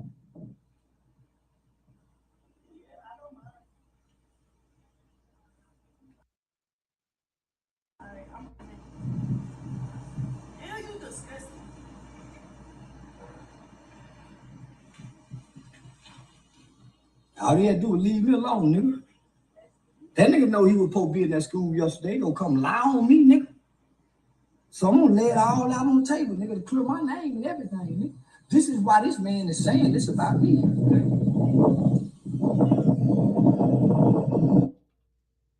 Who was chasing him? Him and Mo stayed in the same apartment.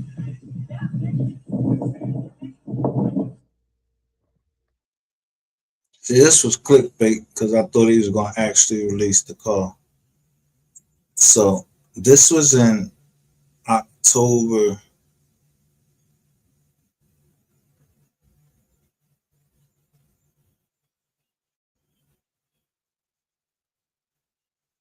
This was October 25th of 2022.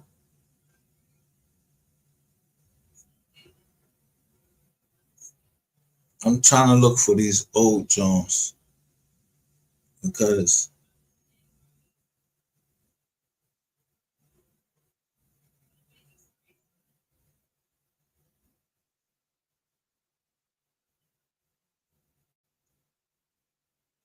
I refuse to believe that this whole case was set up or this whole case is centered around Quatita Dean. Somebody else knows or somebody else has to know.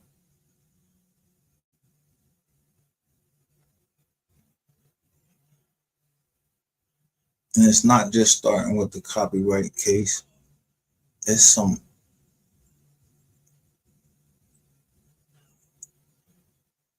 nefarious shit. It was some nefarious shit going on. And when I say nefarious shit going on, we hearing it in bits and pieces because this joker won't talk. And I ain't gonna say, yo, he's supposed to, but yo, who was all the fucking women that was sent to these different rappers? Who was all of these women? Did you ever look at the women that were around these rappers except for MO3 until like right at the end?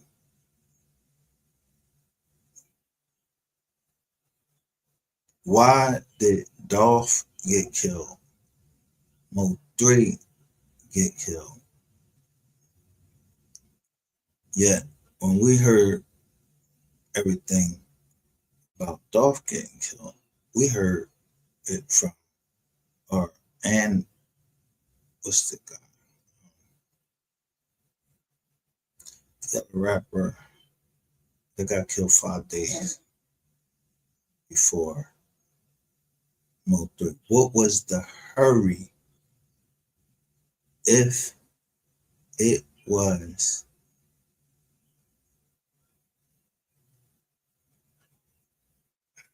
let me see. If it was an industry play, let's say that, and I'm not saying they did. Let's say Empire sent down a OTK.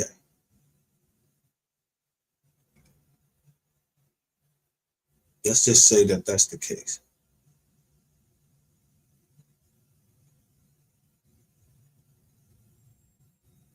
MO3 did sign that first one with them. Then he is telling us that he was independent. So at some point, he had paid off Empire, and I don't know if Charleston White knows that for a fact that MO3 was getting ready to sign with CMG. And you know how people can just be in discussion. When Mo3 talked about it, Mo3 said it pretty much was exploring his options. Then now he puts Little Boot. It's Charleston White that put Little Bootsy in it and Rainwater. And the story gets all tangled up because of the involvement or the alleged involvement of Little Boosie. Now, Little Boosie is a man just like anybody else. Why Rainwater ain't dead?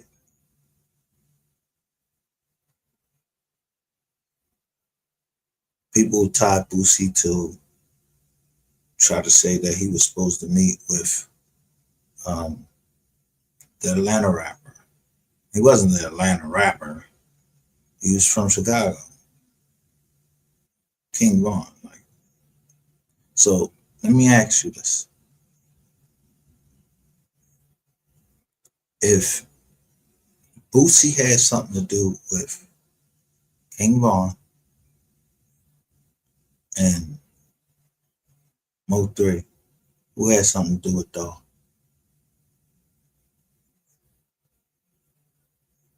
They said Mo3 waited for Dog to come to Empire to meet him.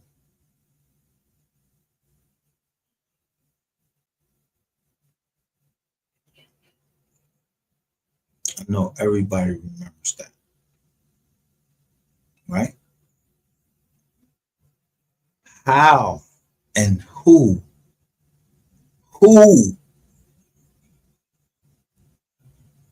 now is telling and don't and that doesn't bother me, but who now got caught and told on the industry? The weirdest thing that happened since I've been here is what we saw yesterday with Sean G coming out, not answering my questions. I'm saying what I'm saying. You don't hit the link, but he's asking for $30.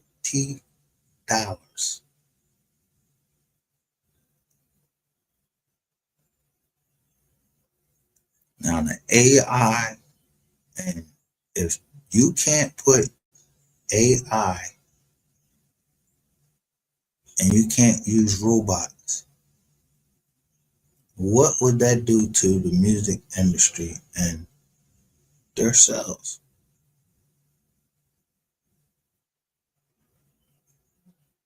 It ain't been the KID, me, pushing it. Somebody inside the industry, there is a leak. They don't have anything. Do you know how long they've been making records? Why in the year 2025 or 2023, 2024, who told on the record industry that they was using bots? They said the boy was from North Carolina. He had a record label in North Carolina. I never heard of no record label in North Carolina. And why the fuck did they come out of the Southern District of New York? I mean, I can't,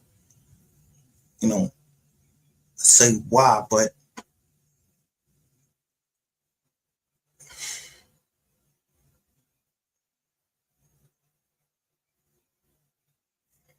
why would they? Let me show you something. I gotta show you.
We're in rural western Pennsylvania, kind of out in the middle of nowhere. We're on our way to a little town called Phillipsburg. And the reason we're going to Phillipsburg is because there's a private prison there that's about to close. The Moshannon Valley Correctional Center was a prison for federal inmates. But the government didn't run it. It paid a private company to run it, about $60 per prisoner per day, money the company used to turn a profit. As part of a larger effort to phase out its use of private prisons, the government didn't renew the prison's contract this year. When it closed, it took nearly 300 jobs with it, jobs with starting salaries more than 4 times the minimum wage. The area has been economically depressed for decades. That was a godsend to have the facility here. The prison staff didn't have permission to talk to the press, but one guard agreed to speak with us anonymously. Do you come from a corrections background, or was this the first time you had done this kind of work? It's the first time. And were there a lot of people like that? I would say the majority of the initial hiring, there aren't many jobs like this one. What does that mean for you? I mean, are you going to have to change industries entirely? I'll have to make a lot of Explain, come on, I gotta look it up on Google. I don't know if you heard of this company called BlackRock.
$2019.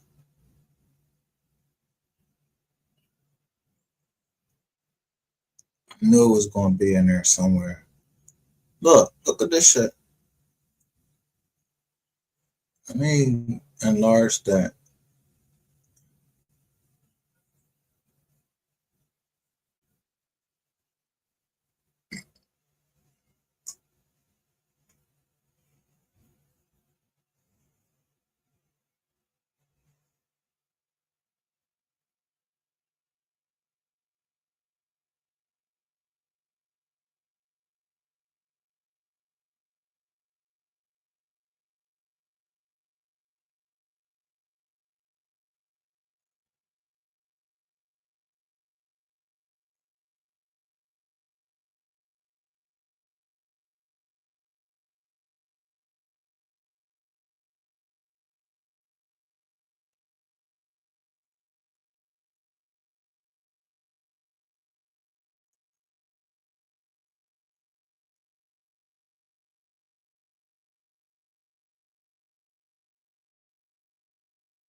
Still not looking for it.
Yo, get the fuck out of here.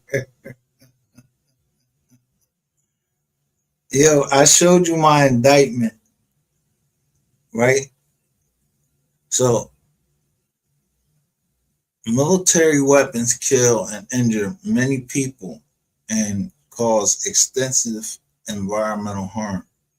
Based on a 2023 revenue, who Lockheed Martin is the highest earning military weapon maker. Remember I told you I had a partner that worked for Lockheed Martin and niggas in Atlanta stole his ID. But that was way back in 2006.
It's something for another day that got to be developed. All right. So this is BlackRock. It was published on April 2nd, 2025, updated July 17th, 2025.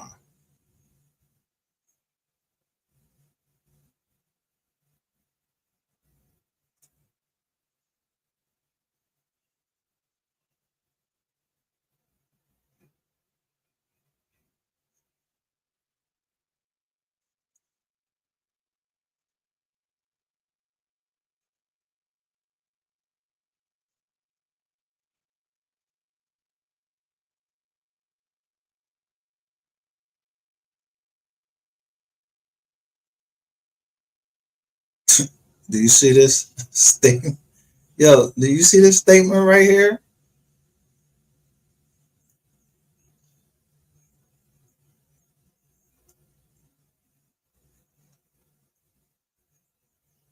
Man, let me play some 3 real quick, cause I gotta get him. Cause this shit is like, yo. Let me play my man real quick.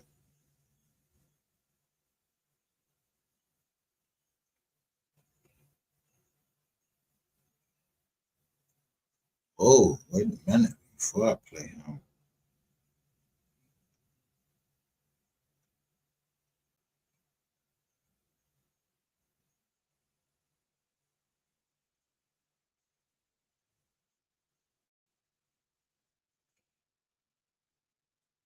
Let me show you what YouTube. Oh, wait a minute before I go there. YouTube suggests said it for you.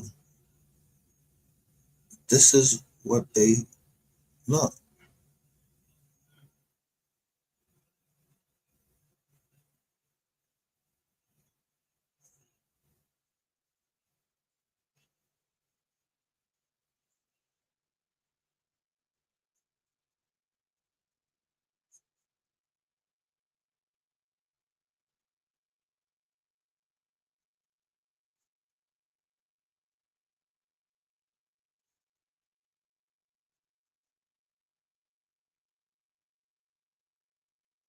Ah, this. Oh, wait a minute. Here. Oh.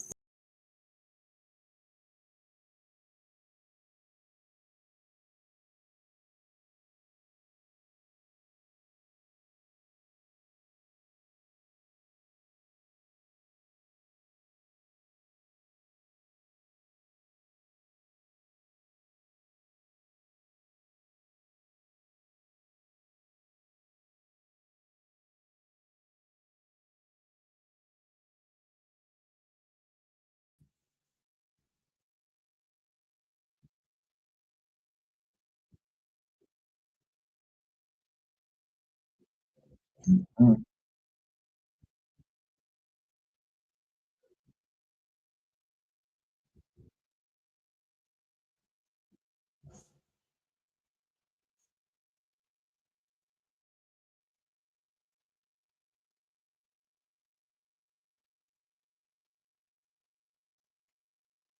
Look what this says right here.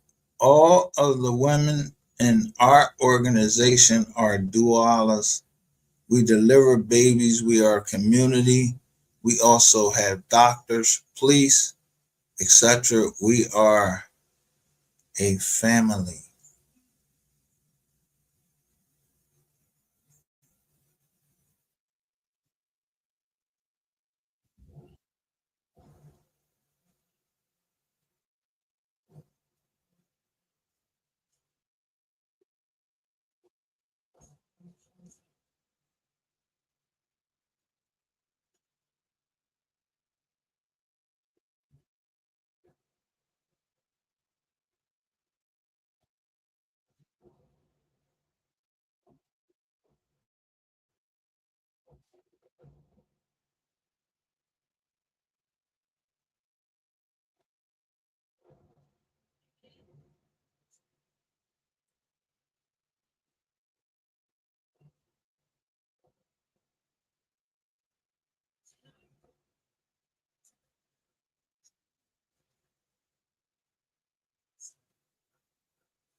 me share this shit right here.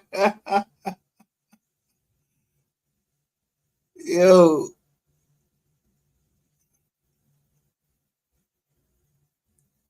Look, y'all gotta listen. Look when this shit started.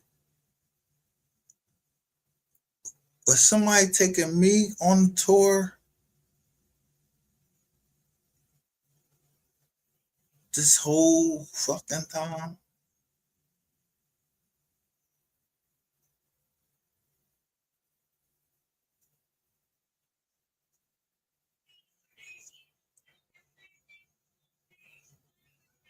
Yo.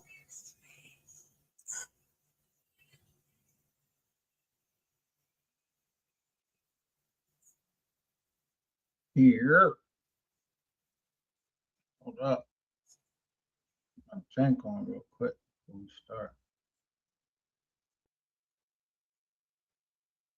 They're gonna bust that gun.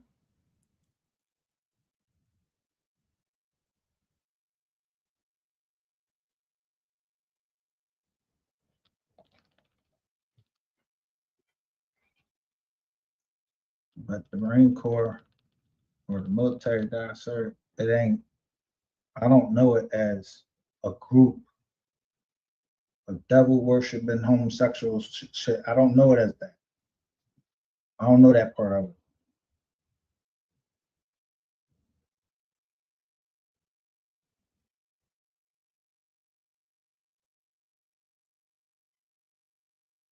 That's some secret shit. And if motherfuckers was doing that, they did that shit somewhere else, yo, you better not have been doing that shit in front of nobody, man. You might get fucked up. Yo, in the military, you go to jail for adultery.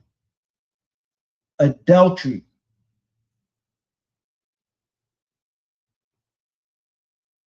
And sodomy. Meaning, if you eat your woman's, you lick that cootie, guess what? You can go right into the bread. You're a female, you sucking that, you can go to the bread. And definitely if it's sodomy, like forcible sodomy and the booty butt, you go to the bread. Yeah.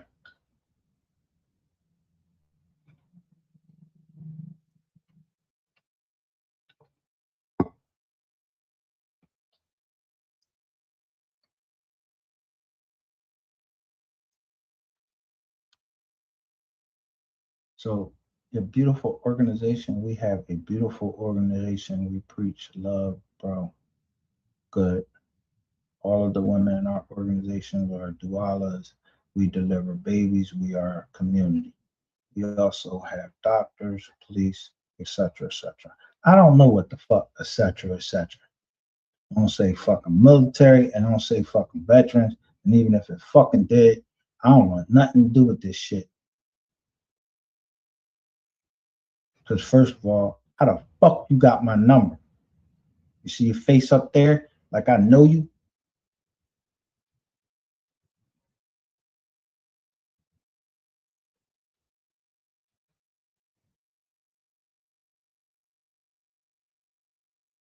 I don't know. Is it my right to not? Do I have a right to say I don't want to be not involved in that? Because I ain't get this boy my number. I don't know. That ain't my phone number.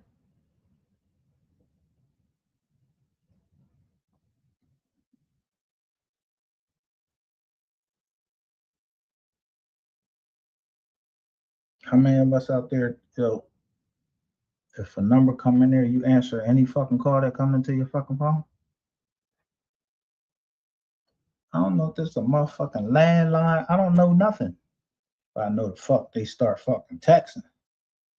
So I know this is a fucking cell phone, whatever. And I know these motherfuckers can't spell.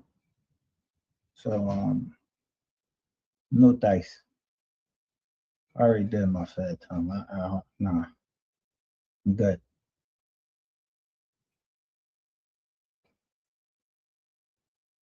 I'm supposed to join an organization when I'm in my 40s. Organization I don't know shit about. That's all he told. That's all I'm knowing about the organization. And the first thing that said, as soon as I say that police right there, nope. That's gonna be a negative right there. Done. Preach. It's another thing. We done. Organization. Done. So all the thing they saying here, man, I don't give a fuck about none of this shit. Don't even look professionally written or none of that shit. Get the fuck out of here. I got about 98 of these fucking messages that I ain't gonna fucking answer. Same way in my motherfucking email or whatever.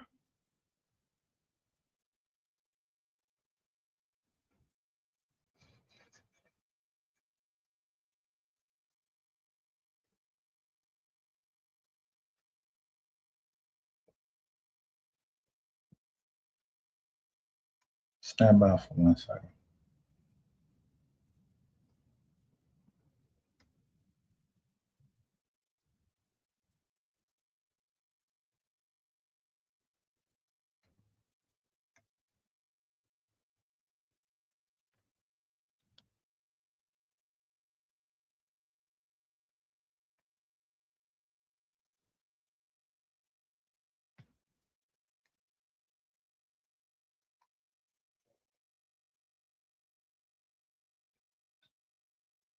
We get ready exposed. Now I'm gonna show you this channel.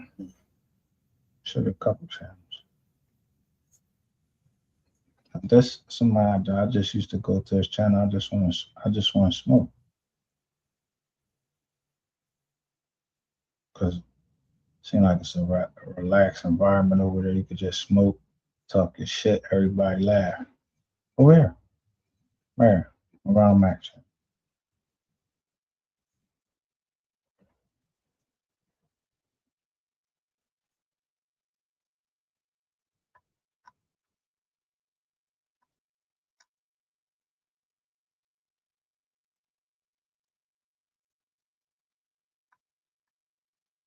Look.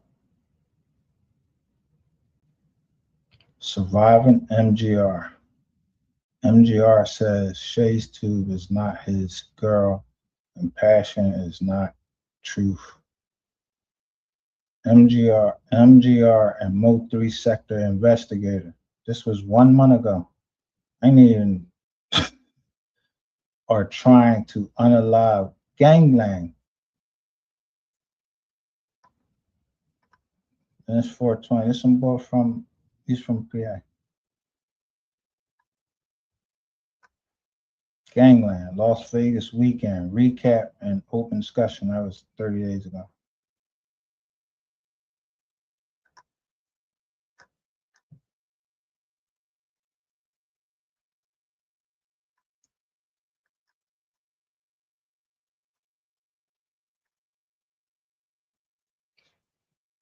How much of a nut do I look like that I was over there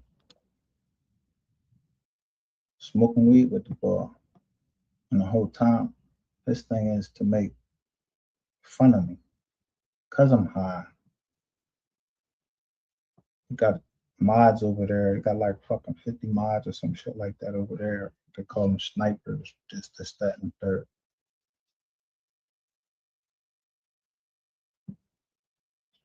I bide my time.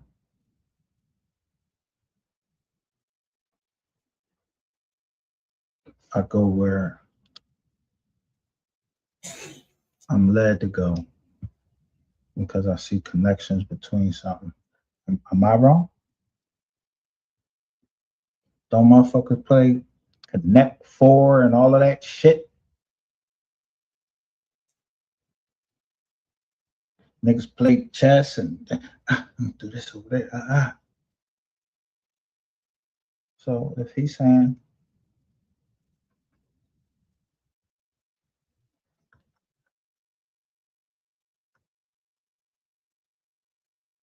that I was trying to set him up, I was trying to line him up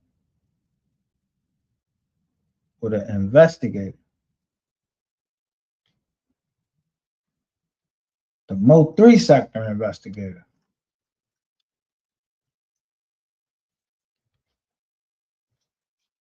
Then today, in your own chat, somebody say, did I trademark? Is it true that I trademark the MO3 sector? Where are you getting that information from? Who is that asked that question?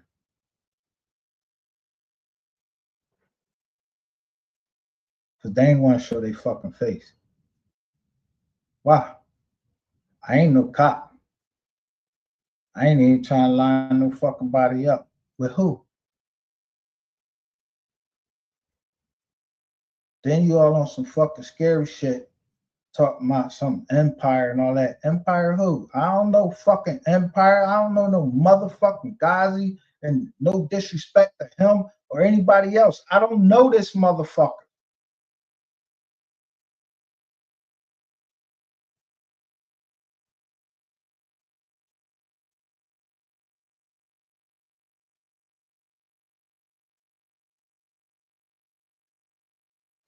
I mean, shit. If I knew Ghazi, nah, I wouldn't do it. I wouldn't even take a fucking picture with fucking Jigga. I don't think there's any fucking man that got to take his dick out, piss in the toilet, sit his ass on the toilet, and shit. I don't think he fucking better than me because he got more money than me. Yo, the man got more money than me. He took a different route in life. I'm cooling where I'm at.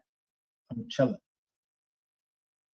I don't aspire to be anything than where I just can pass money down on to my generation's land, however it be. I'm cool with that. I don't have no aspirations of driving like no motherfucking 50,000 cars and all of that, being all shiny. So the motherfucking Fed smack shit on me on my motherfucking head, always trying to be on my motherfucking top. Nah, I don't want that type. I don't need that type shit. I don't even want to be around nobody like that. Nah, motherfuckers being flashy and shit like that. Nah.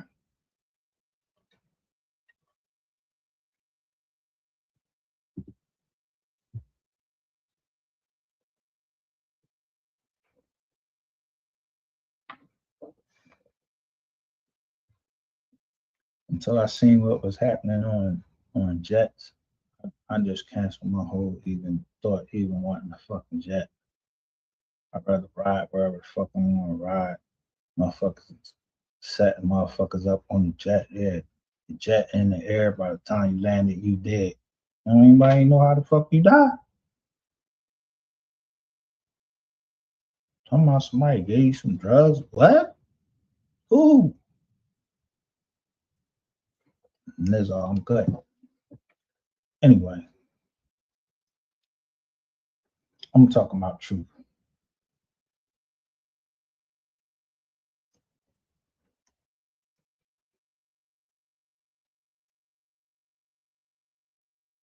I played this earlier. I ain't going through this bullshit. This one. Nobody up here, and that's just that. Yeah. I don't like that no shit. Face, no face. It's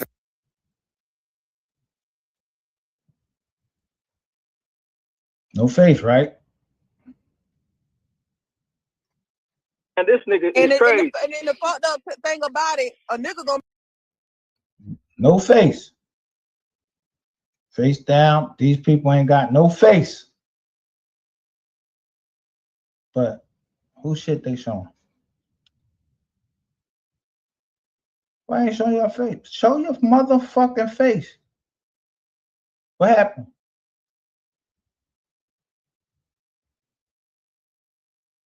What happened? Look right there. Passion.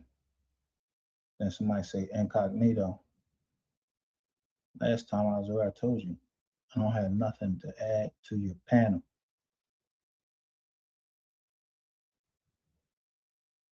I just want to know why you called me out my name. left. I'm gonna watch. Look up, see. Brown Sweet. Somebody named Incognito.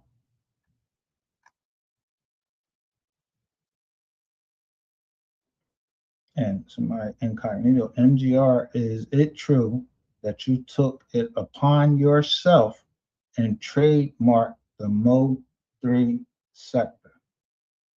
So someone, whoever Incognito is,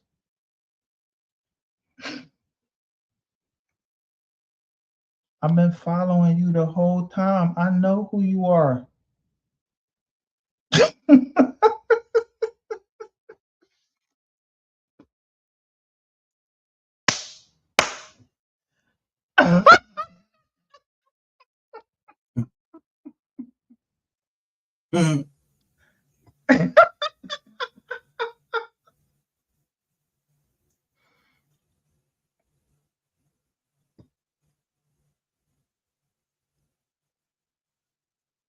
That's why I said motherfuckers didn't want me to.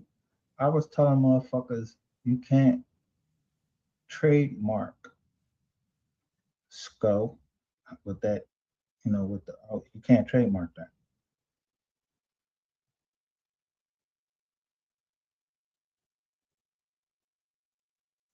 I was trying to show people the shit you can and you cannot trademark with these motherfucking emojis and all of that shit. You can't trademark them. So Incognito asks me, did I trademark the MO3 sector? I didn't trademark MO3's name. I trademarked the part where it said sector. I know that my money, or somebody gonna show me that they poured more money into the MO3 sector, or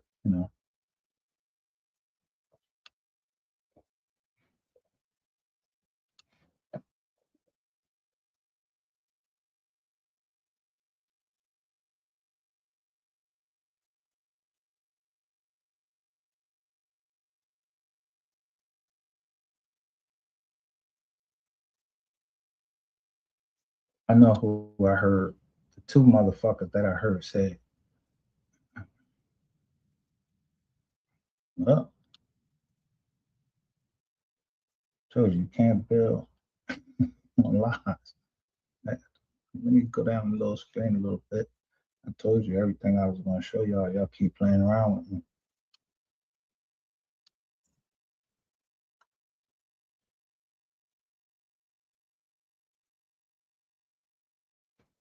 Now, look at them putting their head down, right?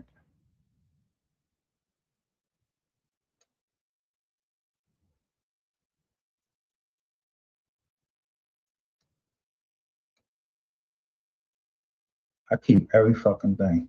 That's Ronald Mack, Fire Brown right there, Brother Jones, and somebody named Big 23rd 23 right there.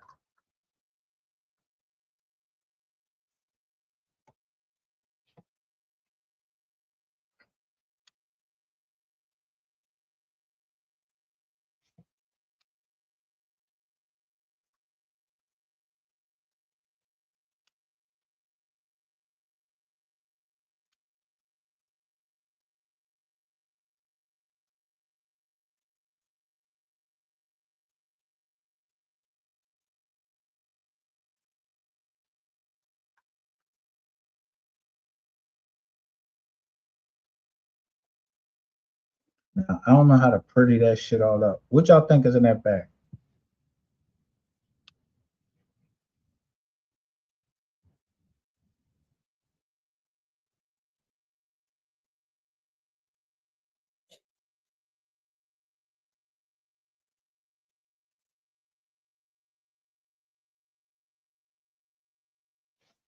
All right, let me do it like this. Let me put it back down.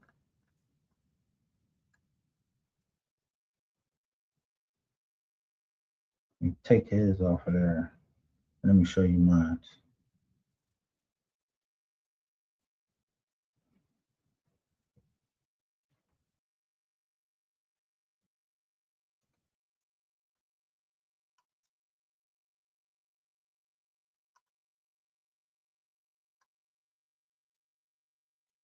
Let me see.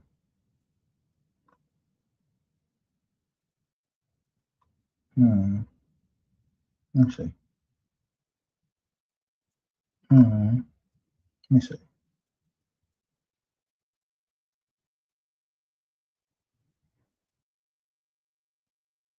Yeah. I don't think I really show. I don't give a fuck if this shit public or not. I'm not showing you my motherfucking weed or anything like that. I might tell you what I'm smoking on, but I don't show this shit in no motherfucking screen. If I showed it to you, I showed you that shit in private through Mystery Game. And that's why I got the fuck away from him, because you niggas started drawing and you was trying to extort me. Don't fucking play no games with me. When I tell you I keep invoices, you niggas got me fucked up.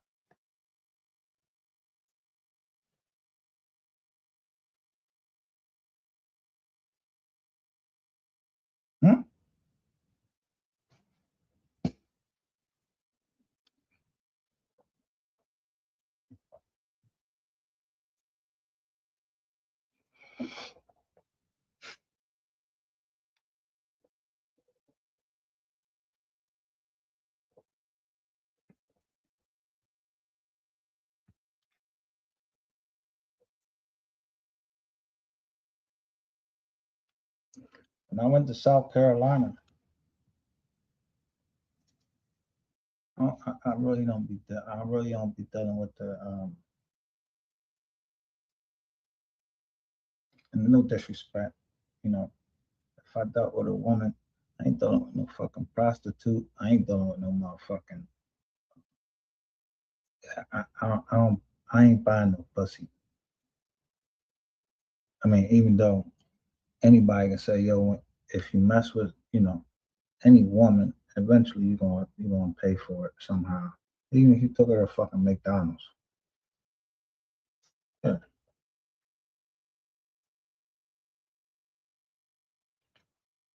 When I told y'all we went down there, I told you I was sitting with the madam, or whatever you want to call her, that was running Ratchet TV. He was drunk, all out of his mind, all that, spending his money with his little blue card that he probably got from fucking getting PPP loan, whatever the fuck you get, whatever the fuck that shit is you get.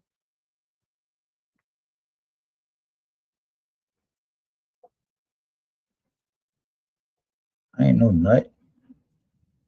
Think I'm paying for all that? Nope. Got my shit, got up, went, sit in that nice big black GMC Denali I had, $85,000 car that I drove all the way down there. And you know what I drove it down there? Pick up my niece, try to help somebody.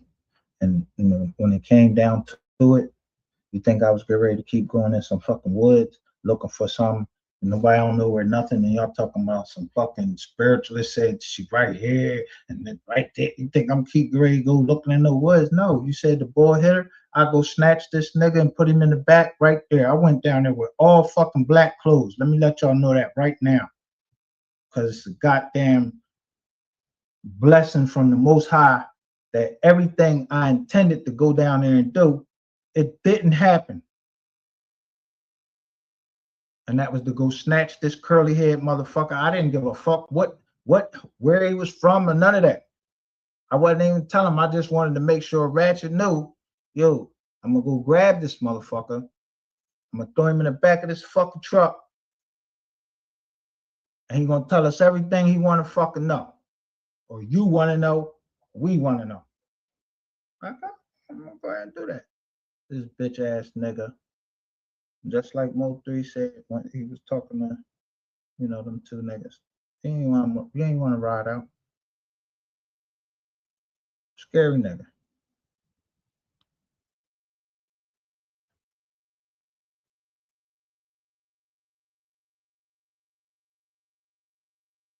Motherfucker, your first words was, you ain't know how to take me. And you still don't. You just think you do.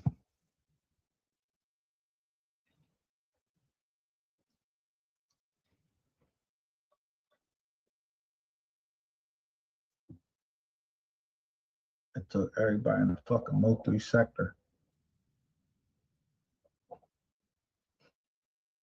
I don't know. MO3 sector, I don't even know what the fuck. Let me say the Play Runners Association. It took all of y'all. I guess y'all, the Play Runners Association and the fucking MO3 sector, I guess y'all run hand in hand. Troll Beef sector, y'all run hand in hand. Whatever it is. Black sector, whatever the fuck you trying to call it. So everybody is trying to get a fucking hit.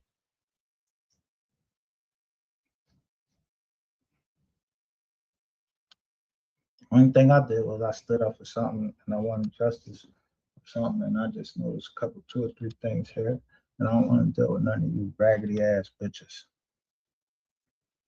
Now get mad. You gonna go tell YouTube. You gonna go tell the court, oh, he don't want to deal with me, but I'm a married woman and he said this about me on there. Yeah, you see what happened, Yana? See my daughter fall out right here? Because this bitch said she was mad. That ain't my mother. Yo, Yana, you want to hear her saying she ready to call in and tell the people that I'm having a psychotic breakdown?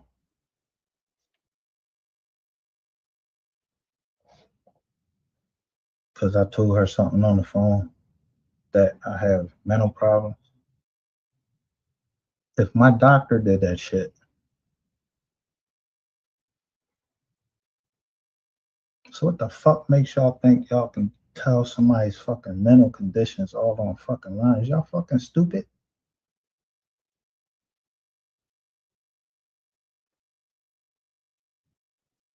Then claimed you was a fucking, oh, I went to this school and I went to that school and this. Oh, so you went to all them motherfucking schools. They ain't tell you that. You shouldn't be saying this online. You shouldn't be saying that online.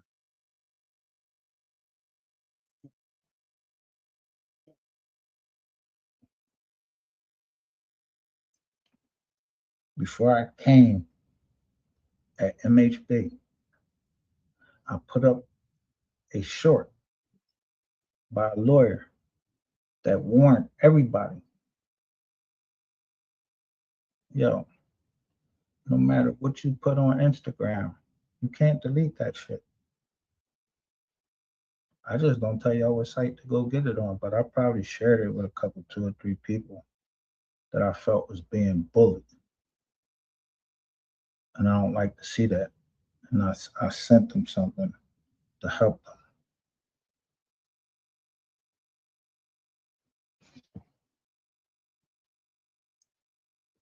So I bet you some of y'all don't even know. You can go pick up Ratchet TV, anybody you want. Anything they try to delete from Instagram, just one website. Go up there and get everything.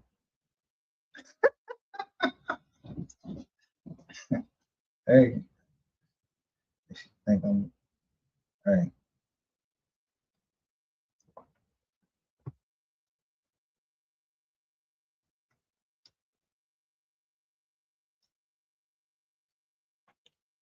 Motherfuckers think I'll be playing. But like I said, when I see people getting bullied, I don't care what they did in their life like that. And that's for the courts to decide, and for people to try to put out people's personal information like doxing them. For what? For the reasons for that some of you use it for. Yeah, I might slide you some information that you might need to know. I don't dox people because doxing ain't got nothing to do with because you try to delete some Instagram and it's a website that ain't doxing. And don't you go on Google? Motherfuckers go on Google every day.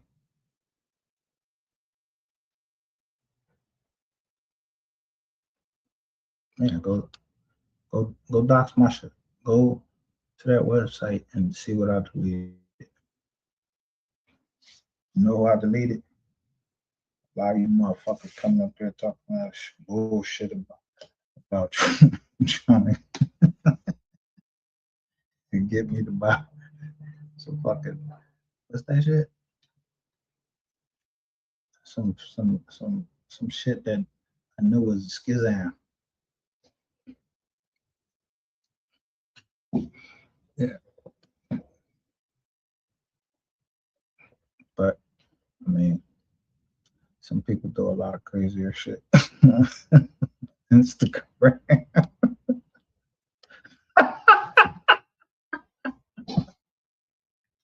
And on Twitter.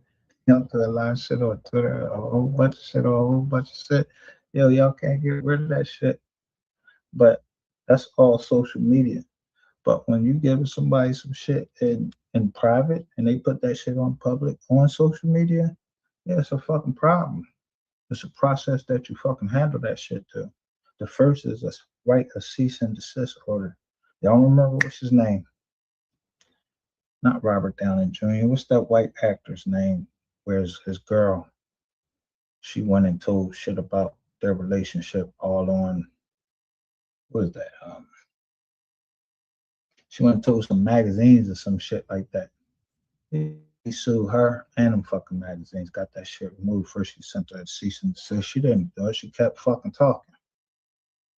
He won that, yeah. Even though I think there was some domestic abuse or something like that, or something. I don't know if there was some domestic abuse. It might have been some stuff. Really, he was just raising his voice. I don't know, something like that.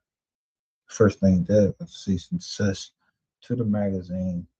To let me tell my motherfucking personal business where I didn't give you a right to do that.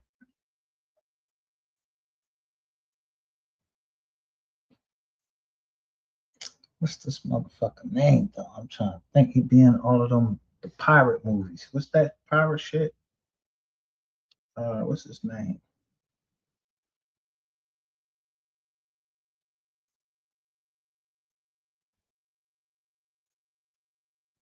Not Tom Cruise. One of them actors. But he was in the pirate movies. Pirates of the Caribbean or some shit like that. Him, that dude.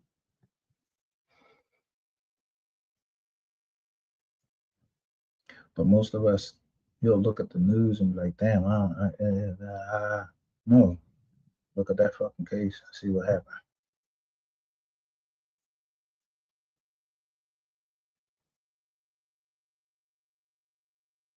If you want to be on the internet, certain things you can have on the internet. Certain things you just can't have on the internet. People don't put their personal shit on the internet unless that's what they want. And nobody, not even the paparazzi, and ain't none of you motherfuckers the paparazzi over here. Then paparazzi wasn't see they responsible for. They wanted to get a picture so bad of wasn't Queen Diana. Yeah, it was supposed to be some accident that happened under the bridge or something like that. And that's what most of you motherfuckers think y'all is, the fucking paparazzi. Don't got no fucking education, no nothing. Just stupid.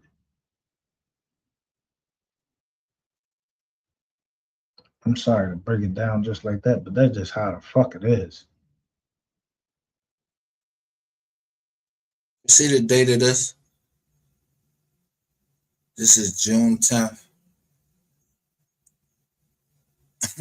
2024. I'm on one.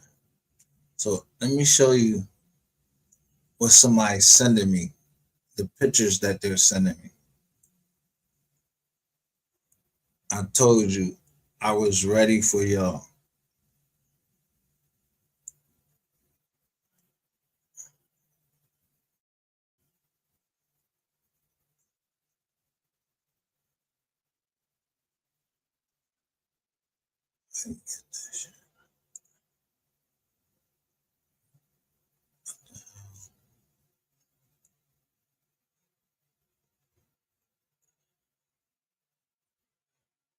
So I don't like to go through my thing, but I just took the whole conversations between me and this PI I was waiting to come and talk to me. And she was a real PI. She was on a world tour.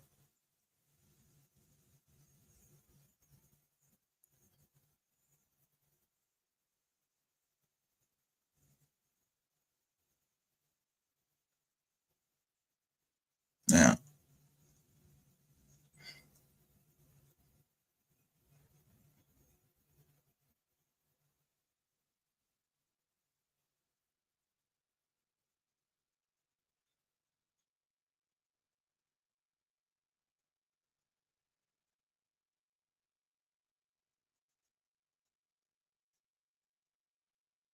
I want y'all to look at this. Share this live right now. And I'm going to show you how the MO3 sector is so fucked up. Like, yo, where y'all get the PI from? Like, who has this mindset that they do all of these things?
Now that these things came out, was the PI telling the truth? Because she said something about the bishop. A bishop.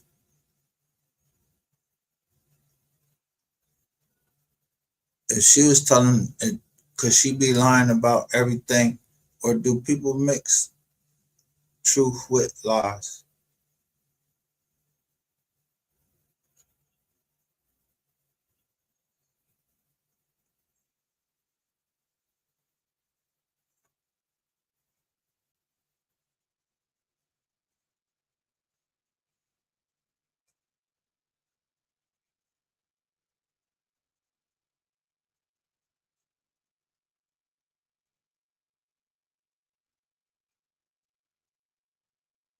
I'm trying to figure out what was the mission.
Now, you You see this right here?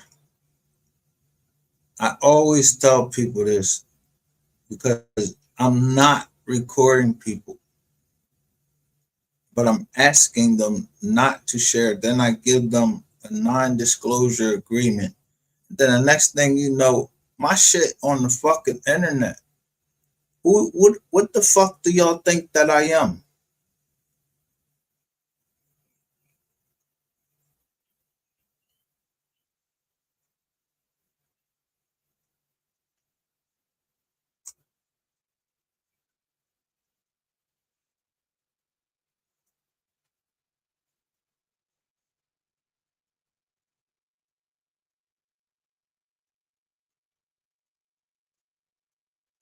What's the name was here?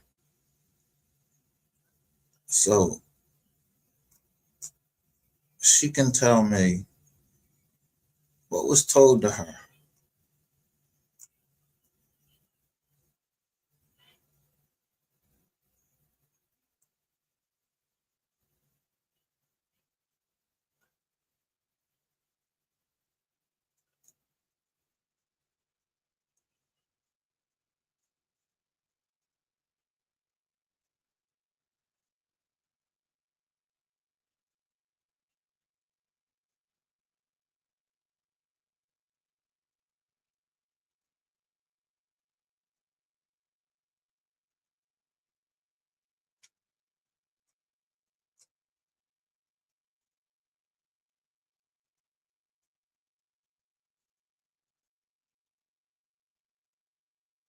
And then just dawned on me.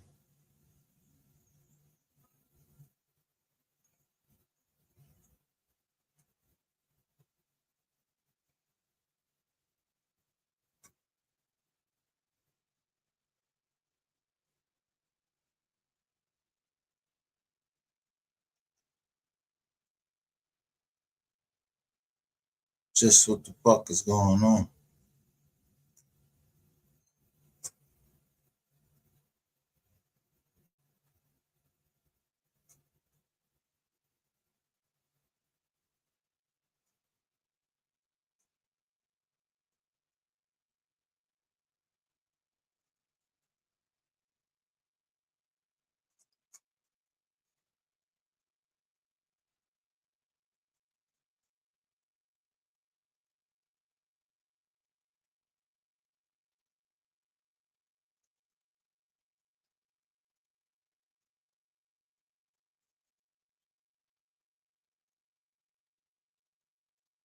Can't make it out right here. What this look like right here?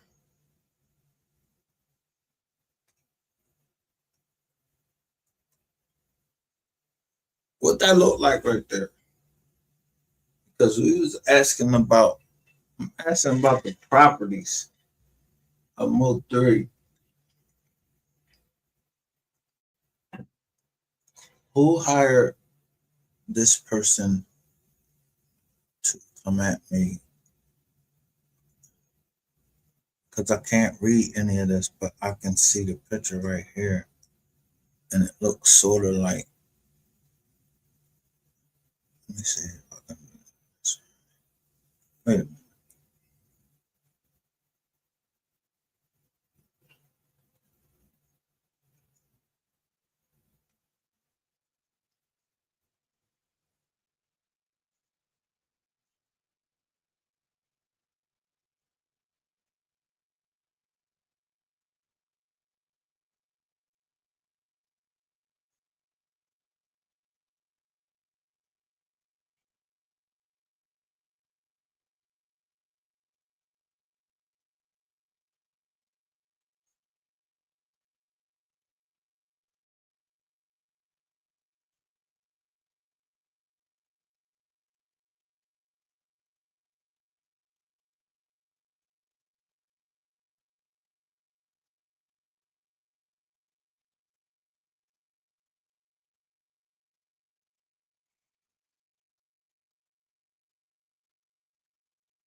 I want to know what the end game was, and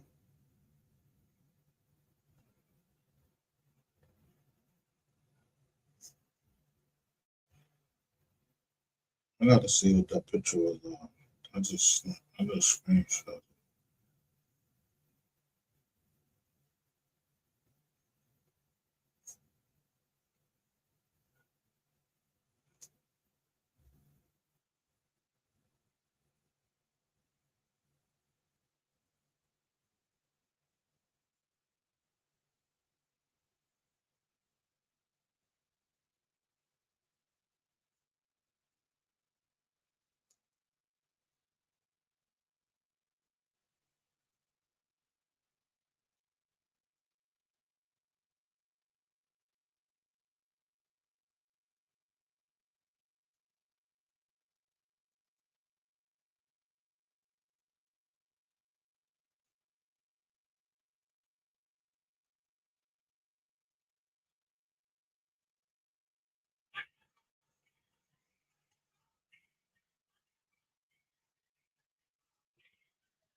I'm gonna play these joints, these videos that was sent me. I never really want to play these joints. This ain't my type of thing right here. But I don't understand this.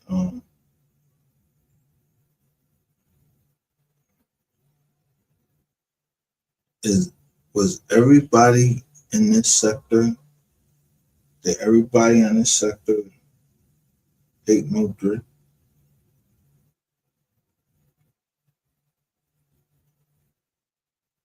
Yeah, I can't get that done.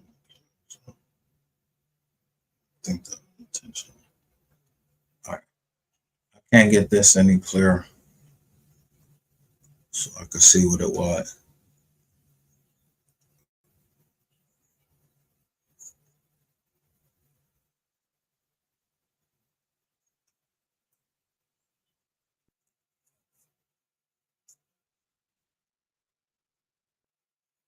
I want y'all to look at this.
I mean, do y'all ever change y'all game up?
This shit right here got me fucked up.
Why? All right. So this SD,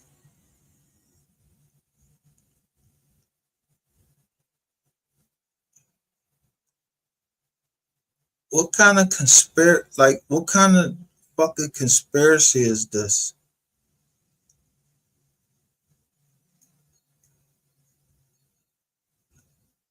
Well, she doing it on live, so that's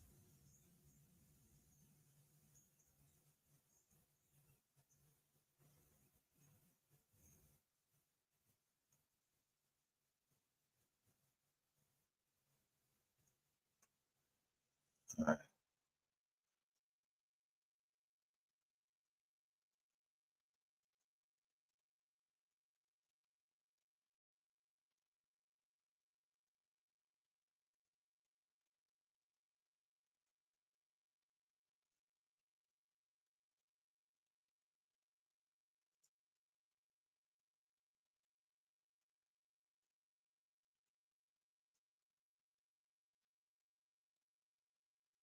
So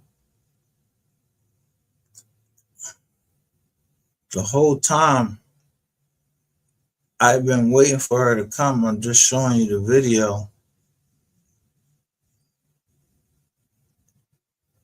where they said that me and her was running game on her. But here, look,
who put this out?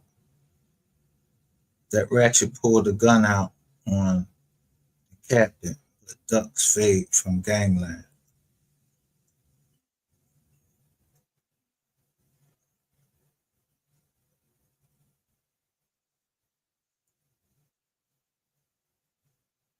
Who put this out?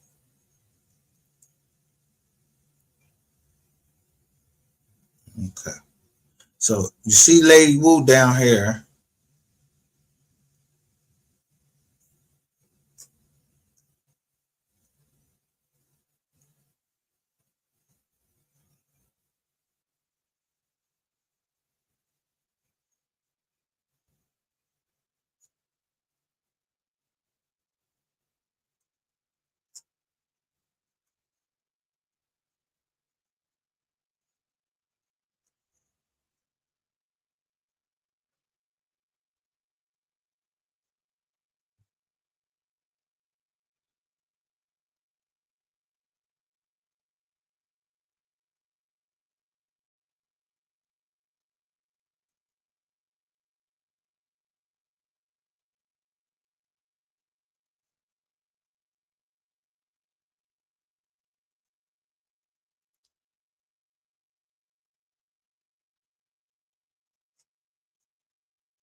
Got my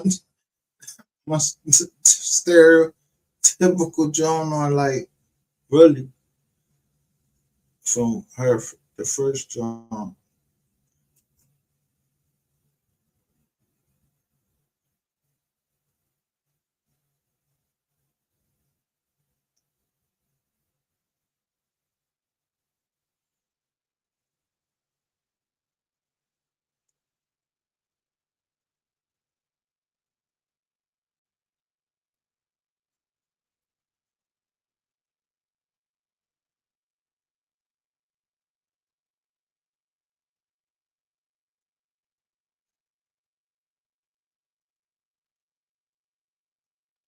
Let me guys show you extortion.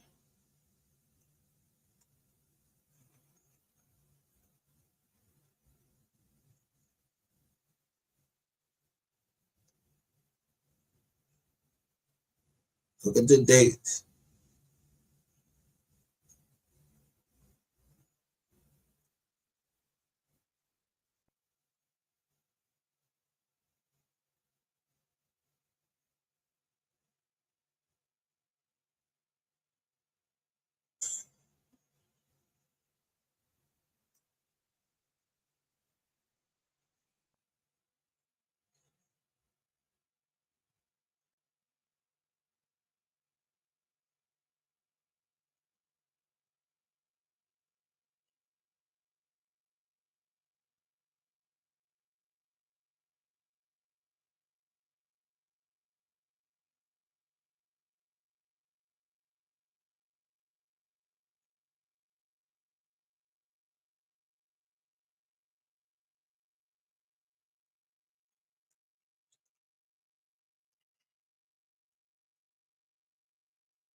Lately, I ain't had nobody drop down in the chats and saying nothing. What's going on?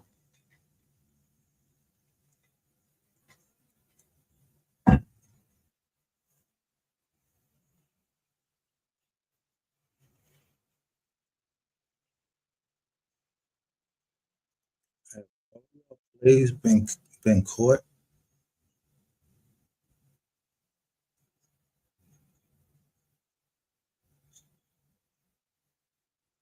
Is it really the end? Is it the last play? Is this the last play? Was this the last play?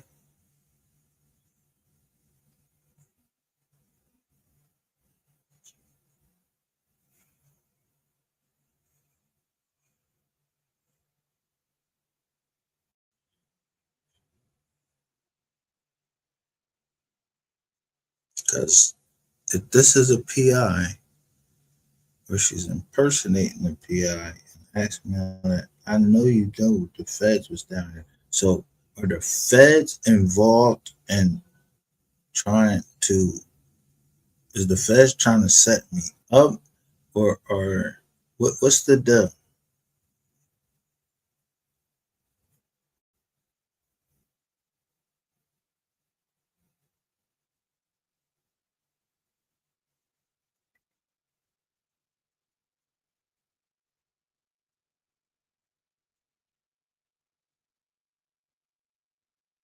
I'm just trying to figure this out. What's the real deal? Because I would not release text messages if I wasn't certain that the person that told me. Now, it's only one, two things. One person is lying, and the other is telling the truth. I believe the person that told me that this right here was mentioned after you had a. Let me say this. I'll tell you one name. I'm going to show it to you in that video.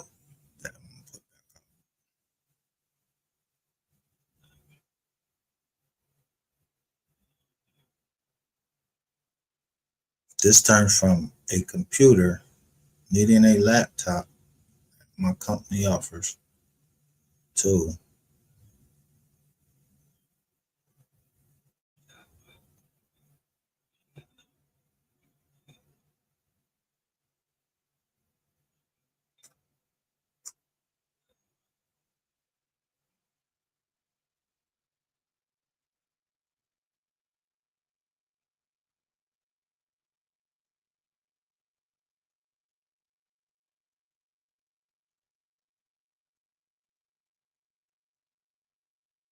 This.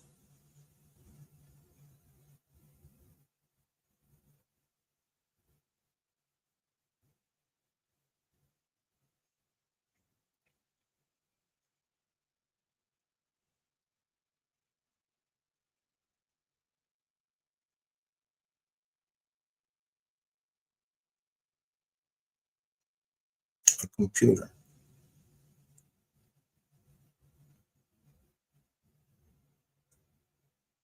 I'm giving computers, and they didn't have to show this.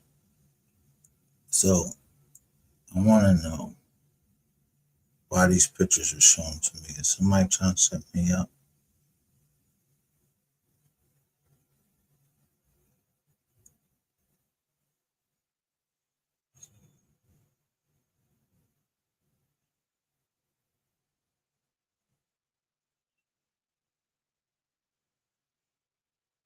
Because if we're going, if you justice for MO3, or you're not just for MO3, if you're not the person you say you are,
I know this ball booster, right? But a man that is on here and he got it.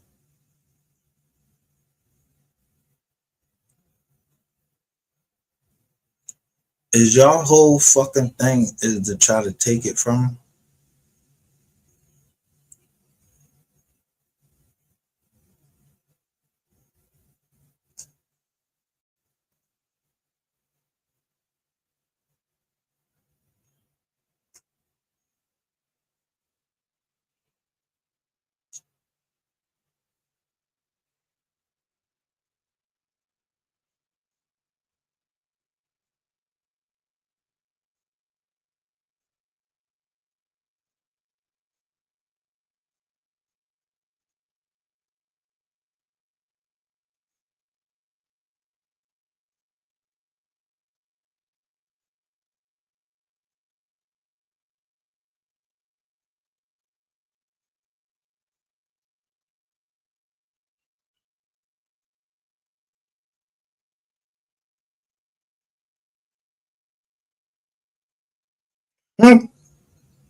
Who is CC?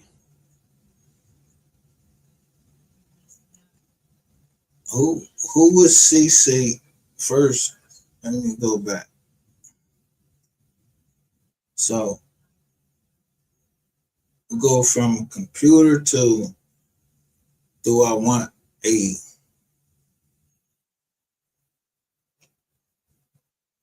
interview with Soul Player for $150?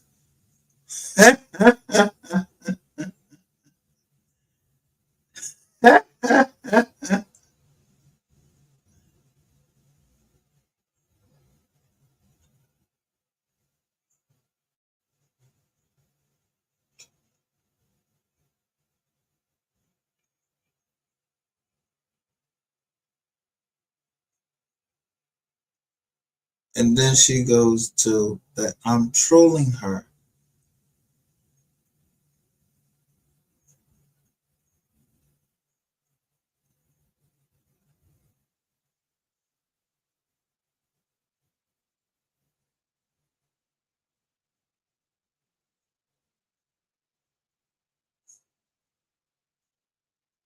So who was trolling her and saying it was me? I really don't give a fuck at this time. Y'all know who I am. I don't troll. I come in as myself. If somebody come in and say something, y'all can't, you mean to tell me that you women can't tell if it's me talking? It's like the third fucking woman come in and say that I'm trolling them. I don't troll.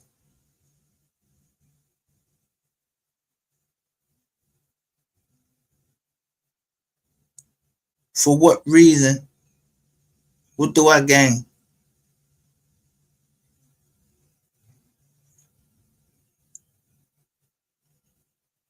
Y'all jokers is y'all calling me paranoid, but who trolling you? Trolling you. If I was trolling you, you can talk to me right there like you did on the phone.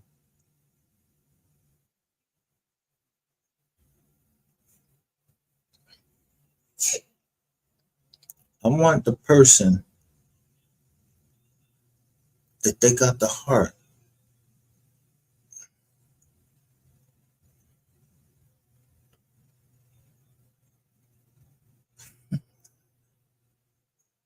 I got a cash app for you. All legit money.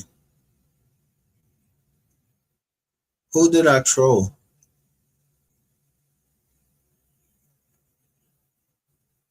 As trolling is explained.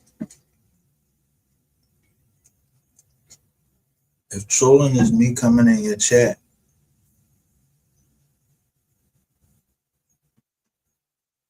and saying what I have to say about the death of MO3, that's trolling.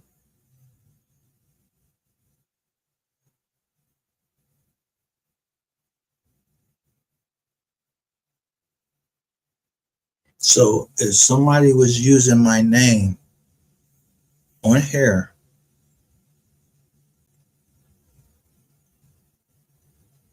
you said I was trolling. Where is the video? Give me that video. I'll pay for the video where I was trolling you on November 23rd, which was a Saturday.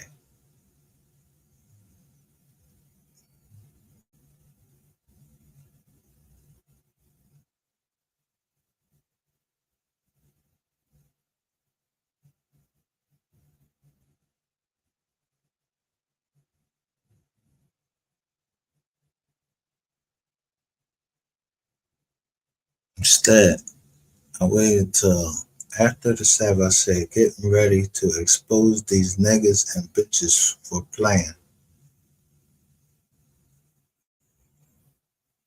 What reason do I have to troll? Why would receipts have to ever trolled, does it make any fucking sense that a person that has receipts trolls? The fuck I'm trolling for? Trollers are motherfuckers that, I guess the way it explained to me, trollers is motherfuckers that fuck around with you to take you off, like, you know what you're saying. So I don't even know you, so trolling you about what?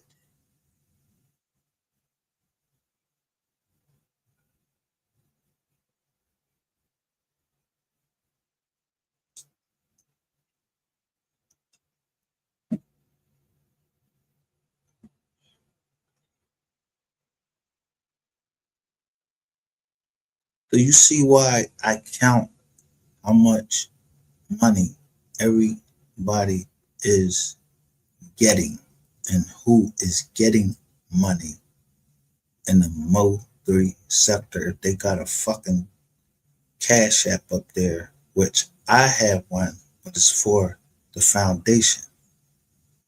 Everything that I do is for my family. When I say my family, I already showed y'all earlier what family is. I don't know MO3. I don't know Gotti. I don't know the family. Y'all are all down Texas. What the fuck is wrong with y'all?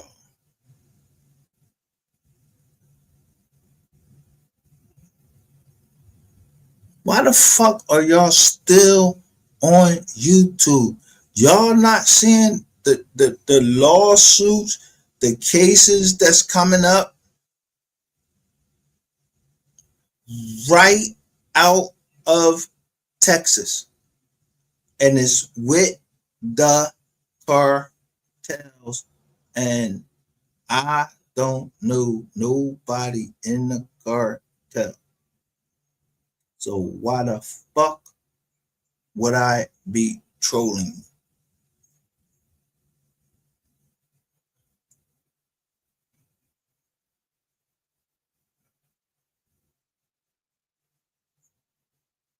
I'm trying to figure this shit out. Like, this shit, like, is mad corny right here.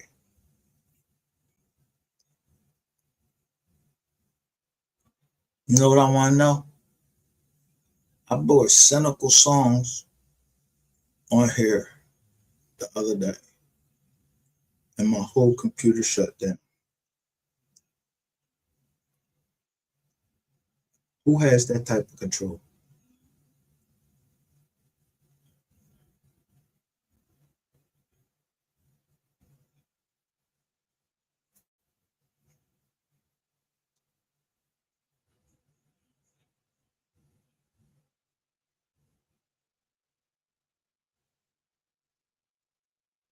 But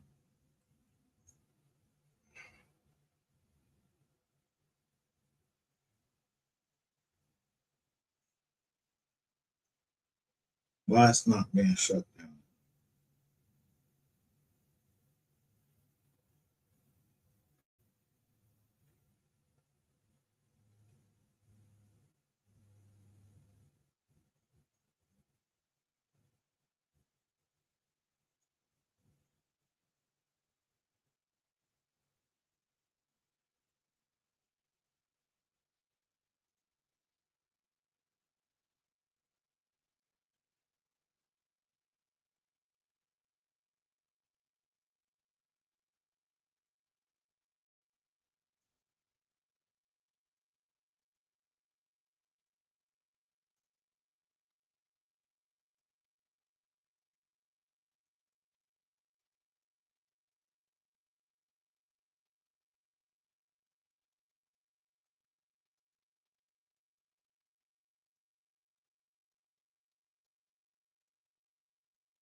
1 second, because I'm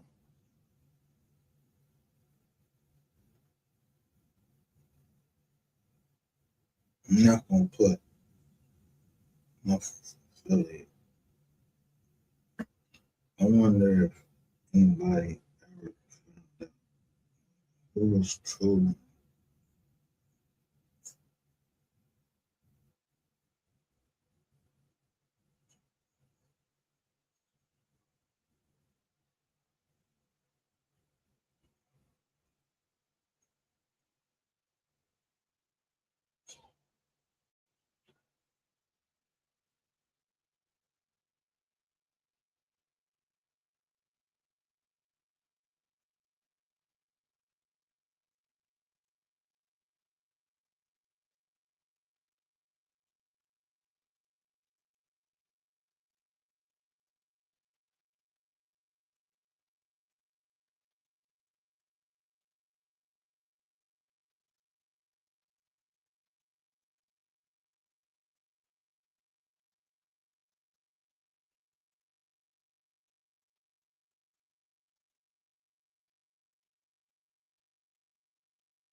You might hit this giant.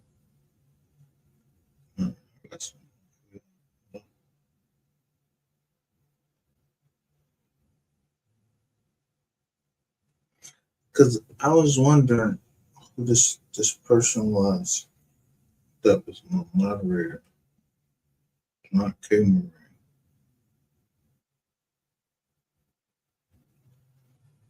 But I knew she was from Texas and she gave me some good information.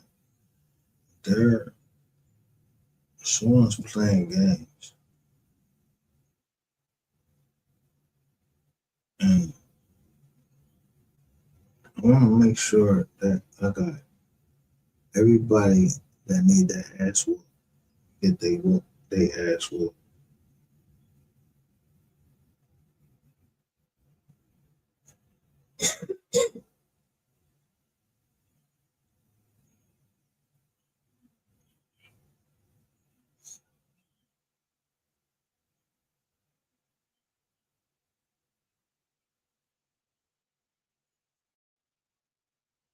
Select final sign.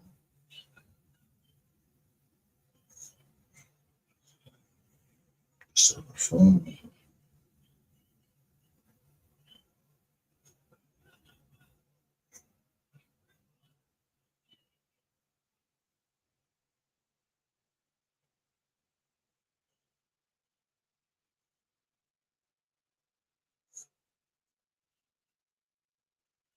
Some of these text messages, they go into where there was 101 Johns stolen.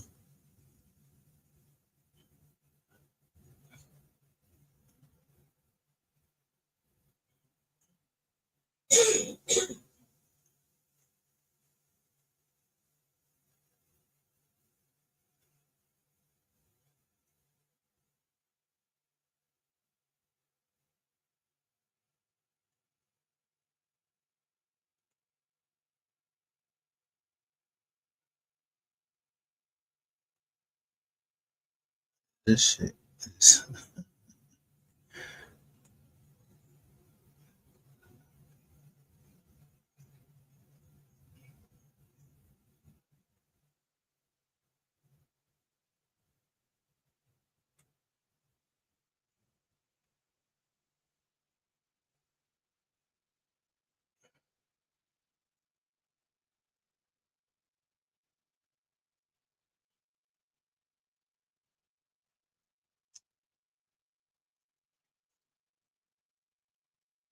since I see people have broken NDAs that they signed because they couldn't wait, I'm gonna start releasing all of these text messages.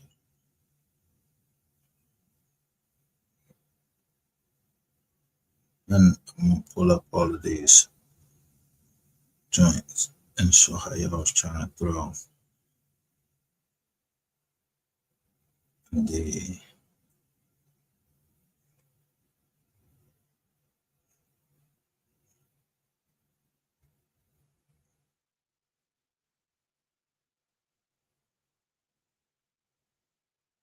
the case.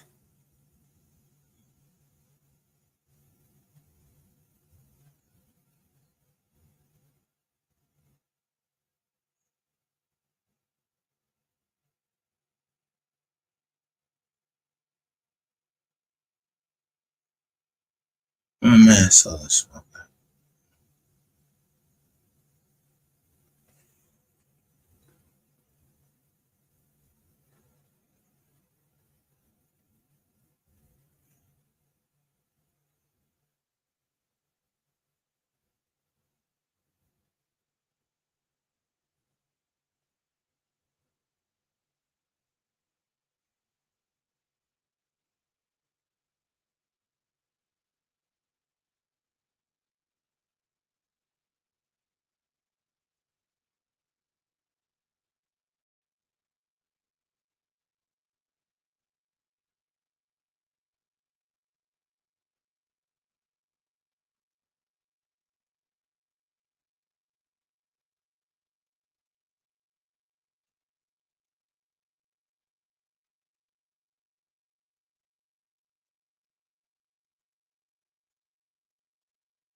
I want to start putting up what the people were sending me on. That's what I'm gonna do. I'm gonna start putting up what people were sending me. And then we're gonna find out who the leak is, who's serious about MO3. And somebody knows that they don't have to, because when I send you something, it ain't for you to respond, it's just for you to know.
You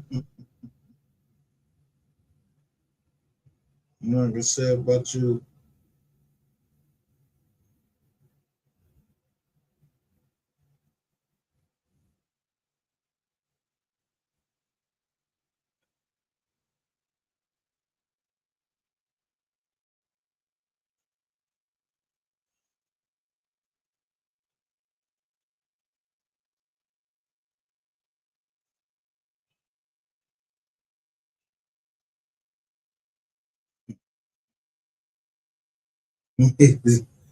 I'll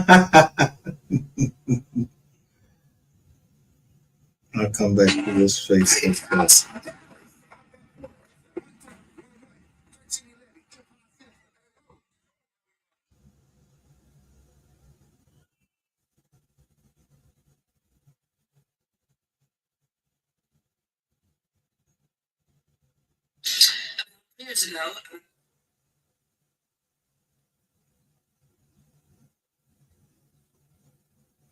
Who is Sean King? Who is Sean King? Who is the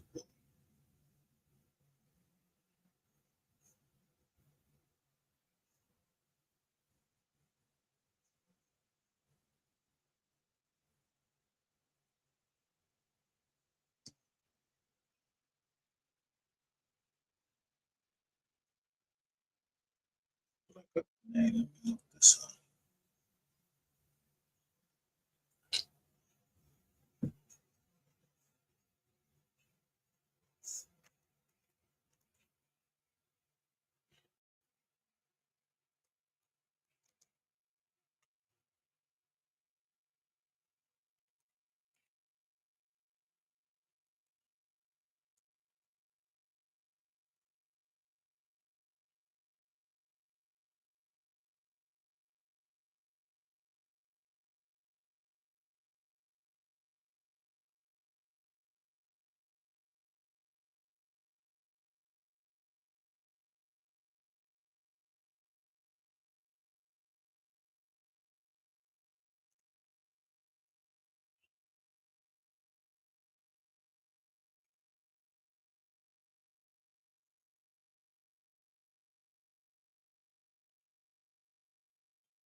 I don't understand the significance of this, but I remember this guy being on our channel, so I'm gonna show it.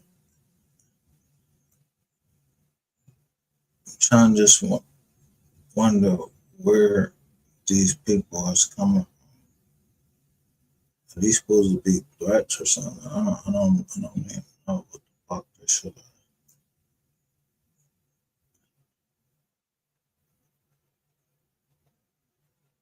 So just the PI, who I don't know who hired the PI. It's a PI, I don't.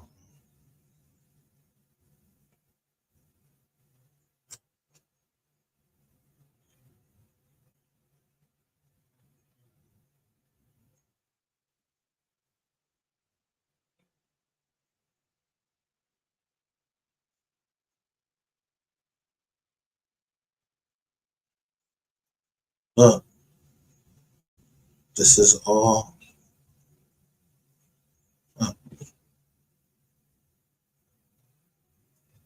What's wrong with this one?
So you as a plant from rainwater.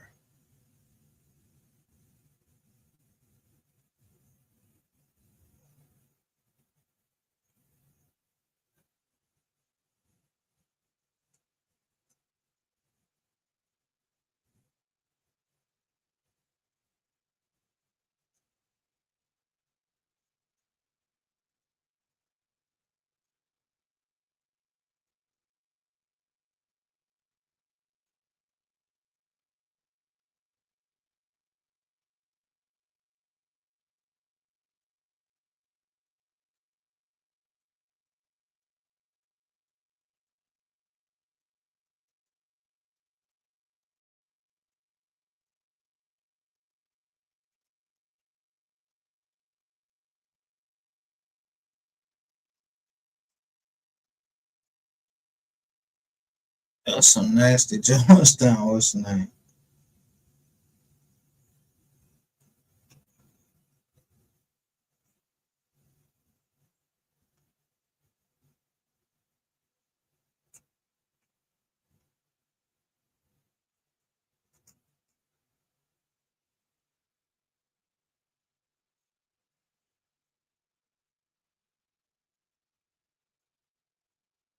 Oh, this where they got that I rented you a car.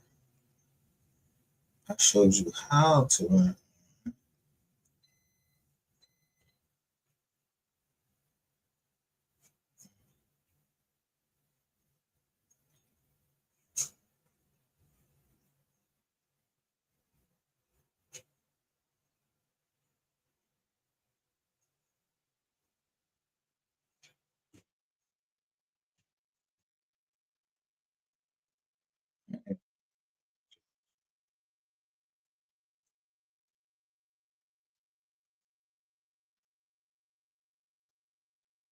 Oh, let's go.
Yeah, I get the secrets because I'm not allowing anybody to play me. So I know who is Pambagara, Gyra, Pambagara, Pambagyra, whatever. If you're worshiping Satan, you one of them demonic joints. Right here.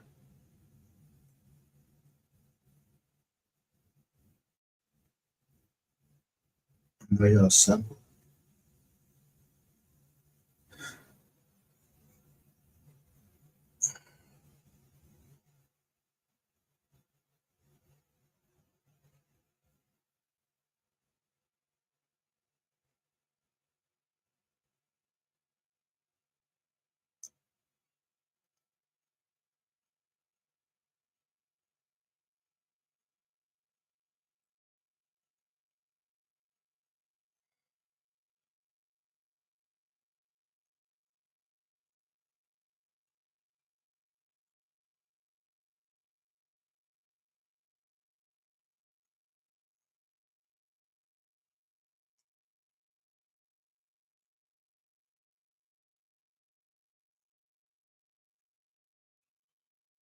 One thing, yeah.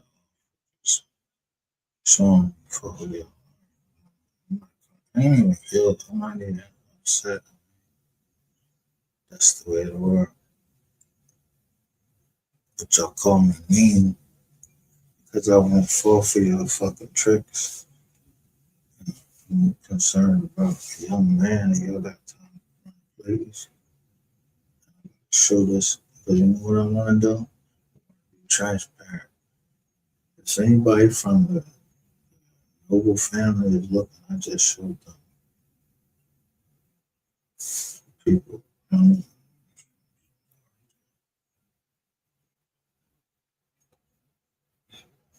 that's what I'm playing with it.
I'm fed up with you.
What's location of your emergency?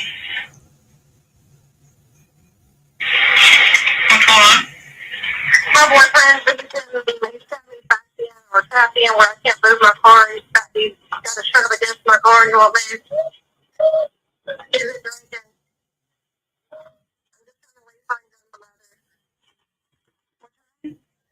Dawn, Dawn? Yeah. Yeah.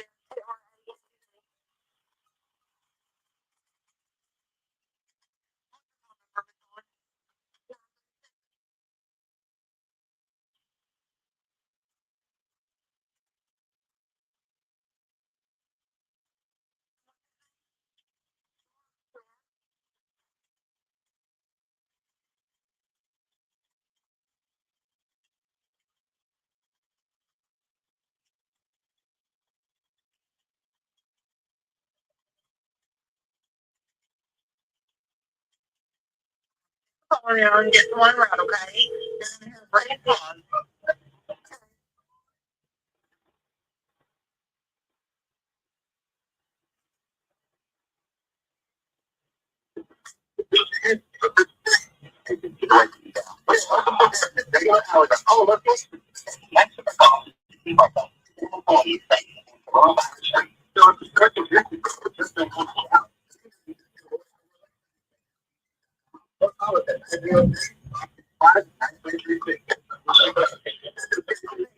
You there? Vehicle at the end. It's a 2018 Ford F-250. What car do you want to leave? He's drinking and being belligerent. We have this fire thing going around, and I do not want to get delayed. He wants to drink.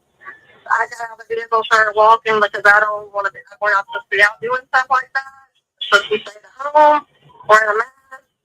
And he wants to just start drinking more and more and more. So I had a mom come pick me up, drive me back to my car. I get outside, I said I packed me a small bag to my mom so he can call off. And he turns around and he got me walking where I came back to the car at. And he actually probably got a ding in it. And I live here.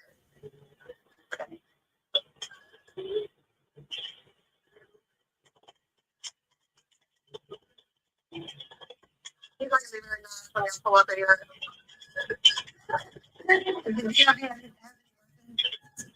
No idea.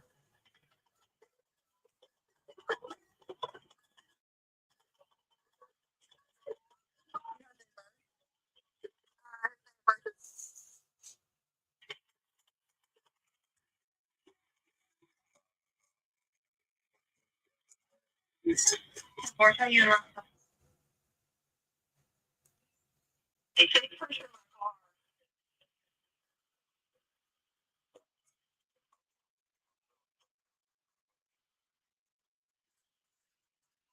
or if he drives the plane to see our car to town. Yeah, he's pushing my car.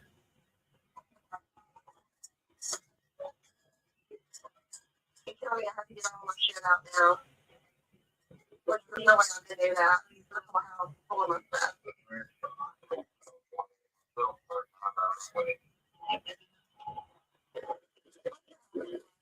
Yeah, what are you doing? What does your house look like? It's the first house.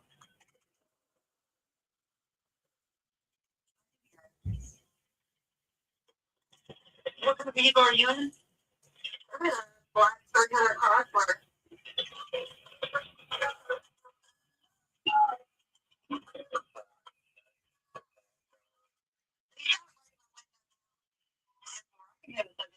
Our window at the time. It's going inside now. It shuts the block behind mine.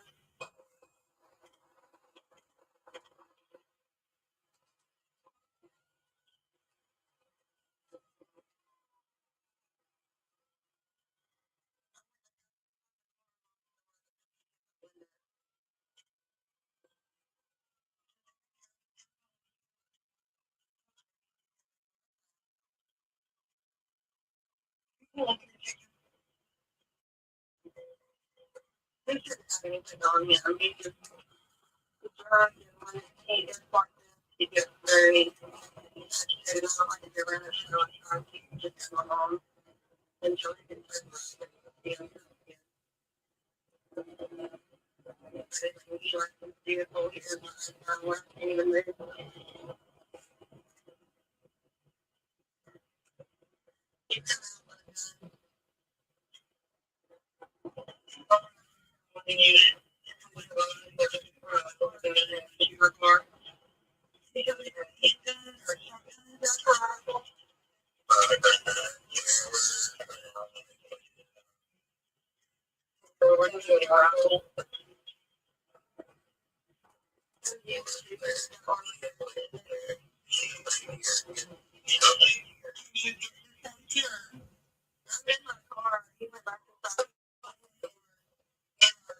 He's not for being able to get around, but he doesn't have an active LTC.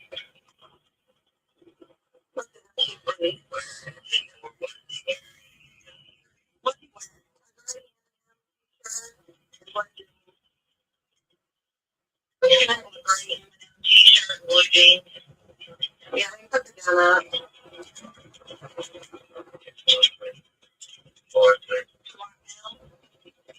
Yeah. You're yelling at me.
This I don't know who this dude is right here. I'm not even putting up because I don't know. Oh, wait a minute.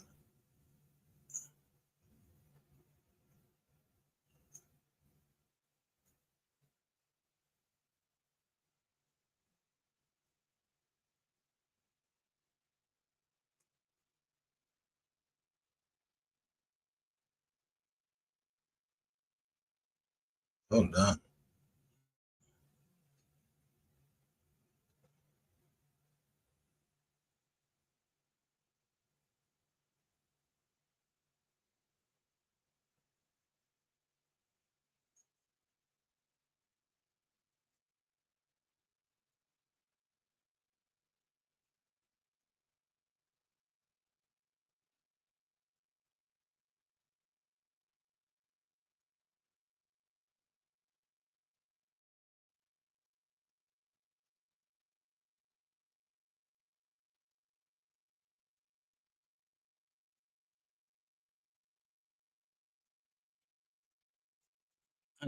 I need what's the name of it to help me understand this because I don't want to put this stuff up and I can't explain it. Because someone sent me this, but it was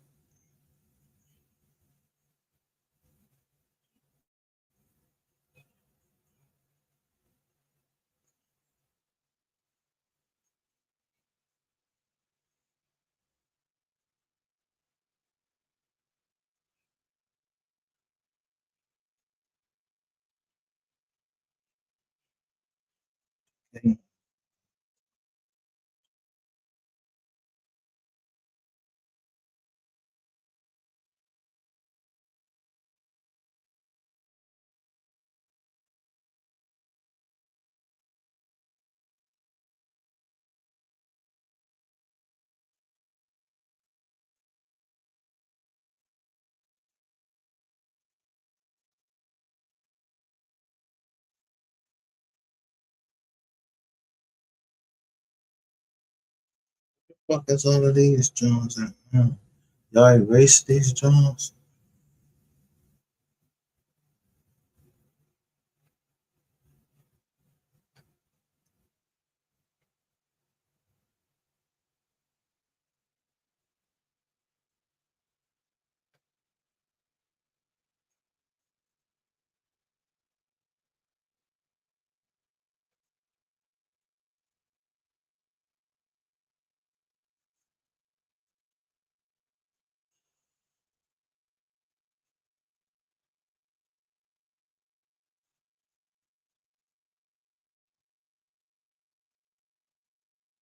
Where's I need I know what I need to do to get back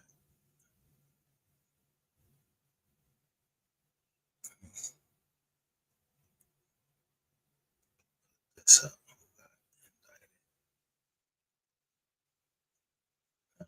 I wanna do something. This guy got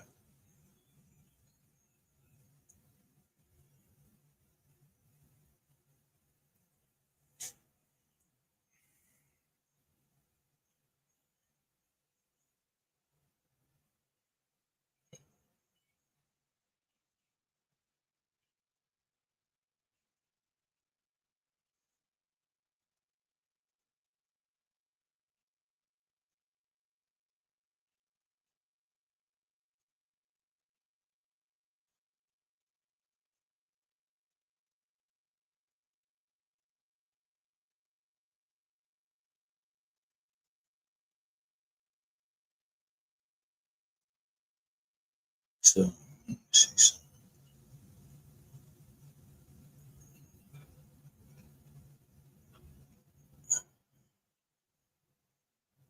Might stumble on this. Let's see.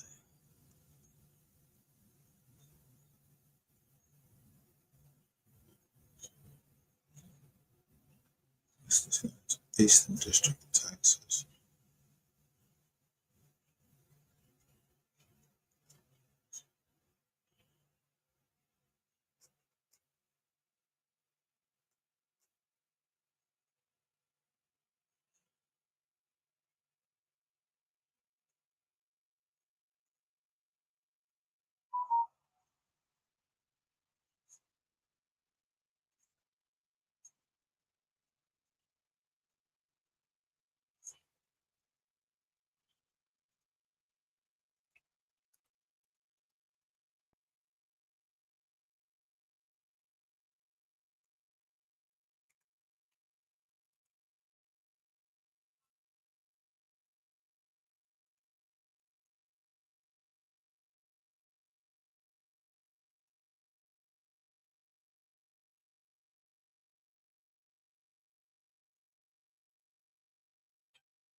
No, this represents. Someone sent me this. I don't know if this to throw us off, but or if this is something that had to do with poetry. I'm not sure.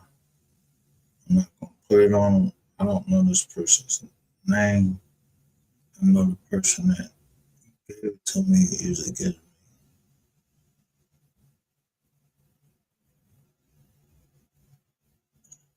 good information.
Yeah, I can't put this up and give any context because I don't know how it relates to 3K.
Oh, Captain.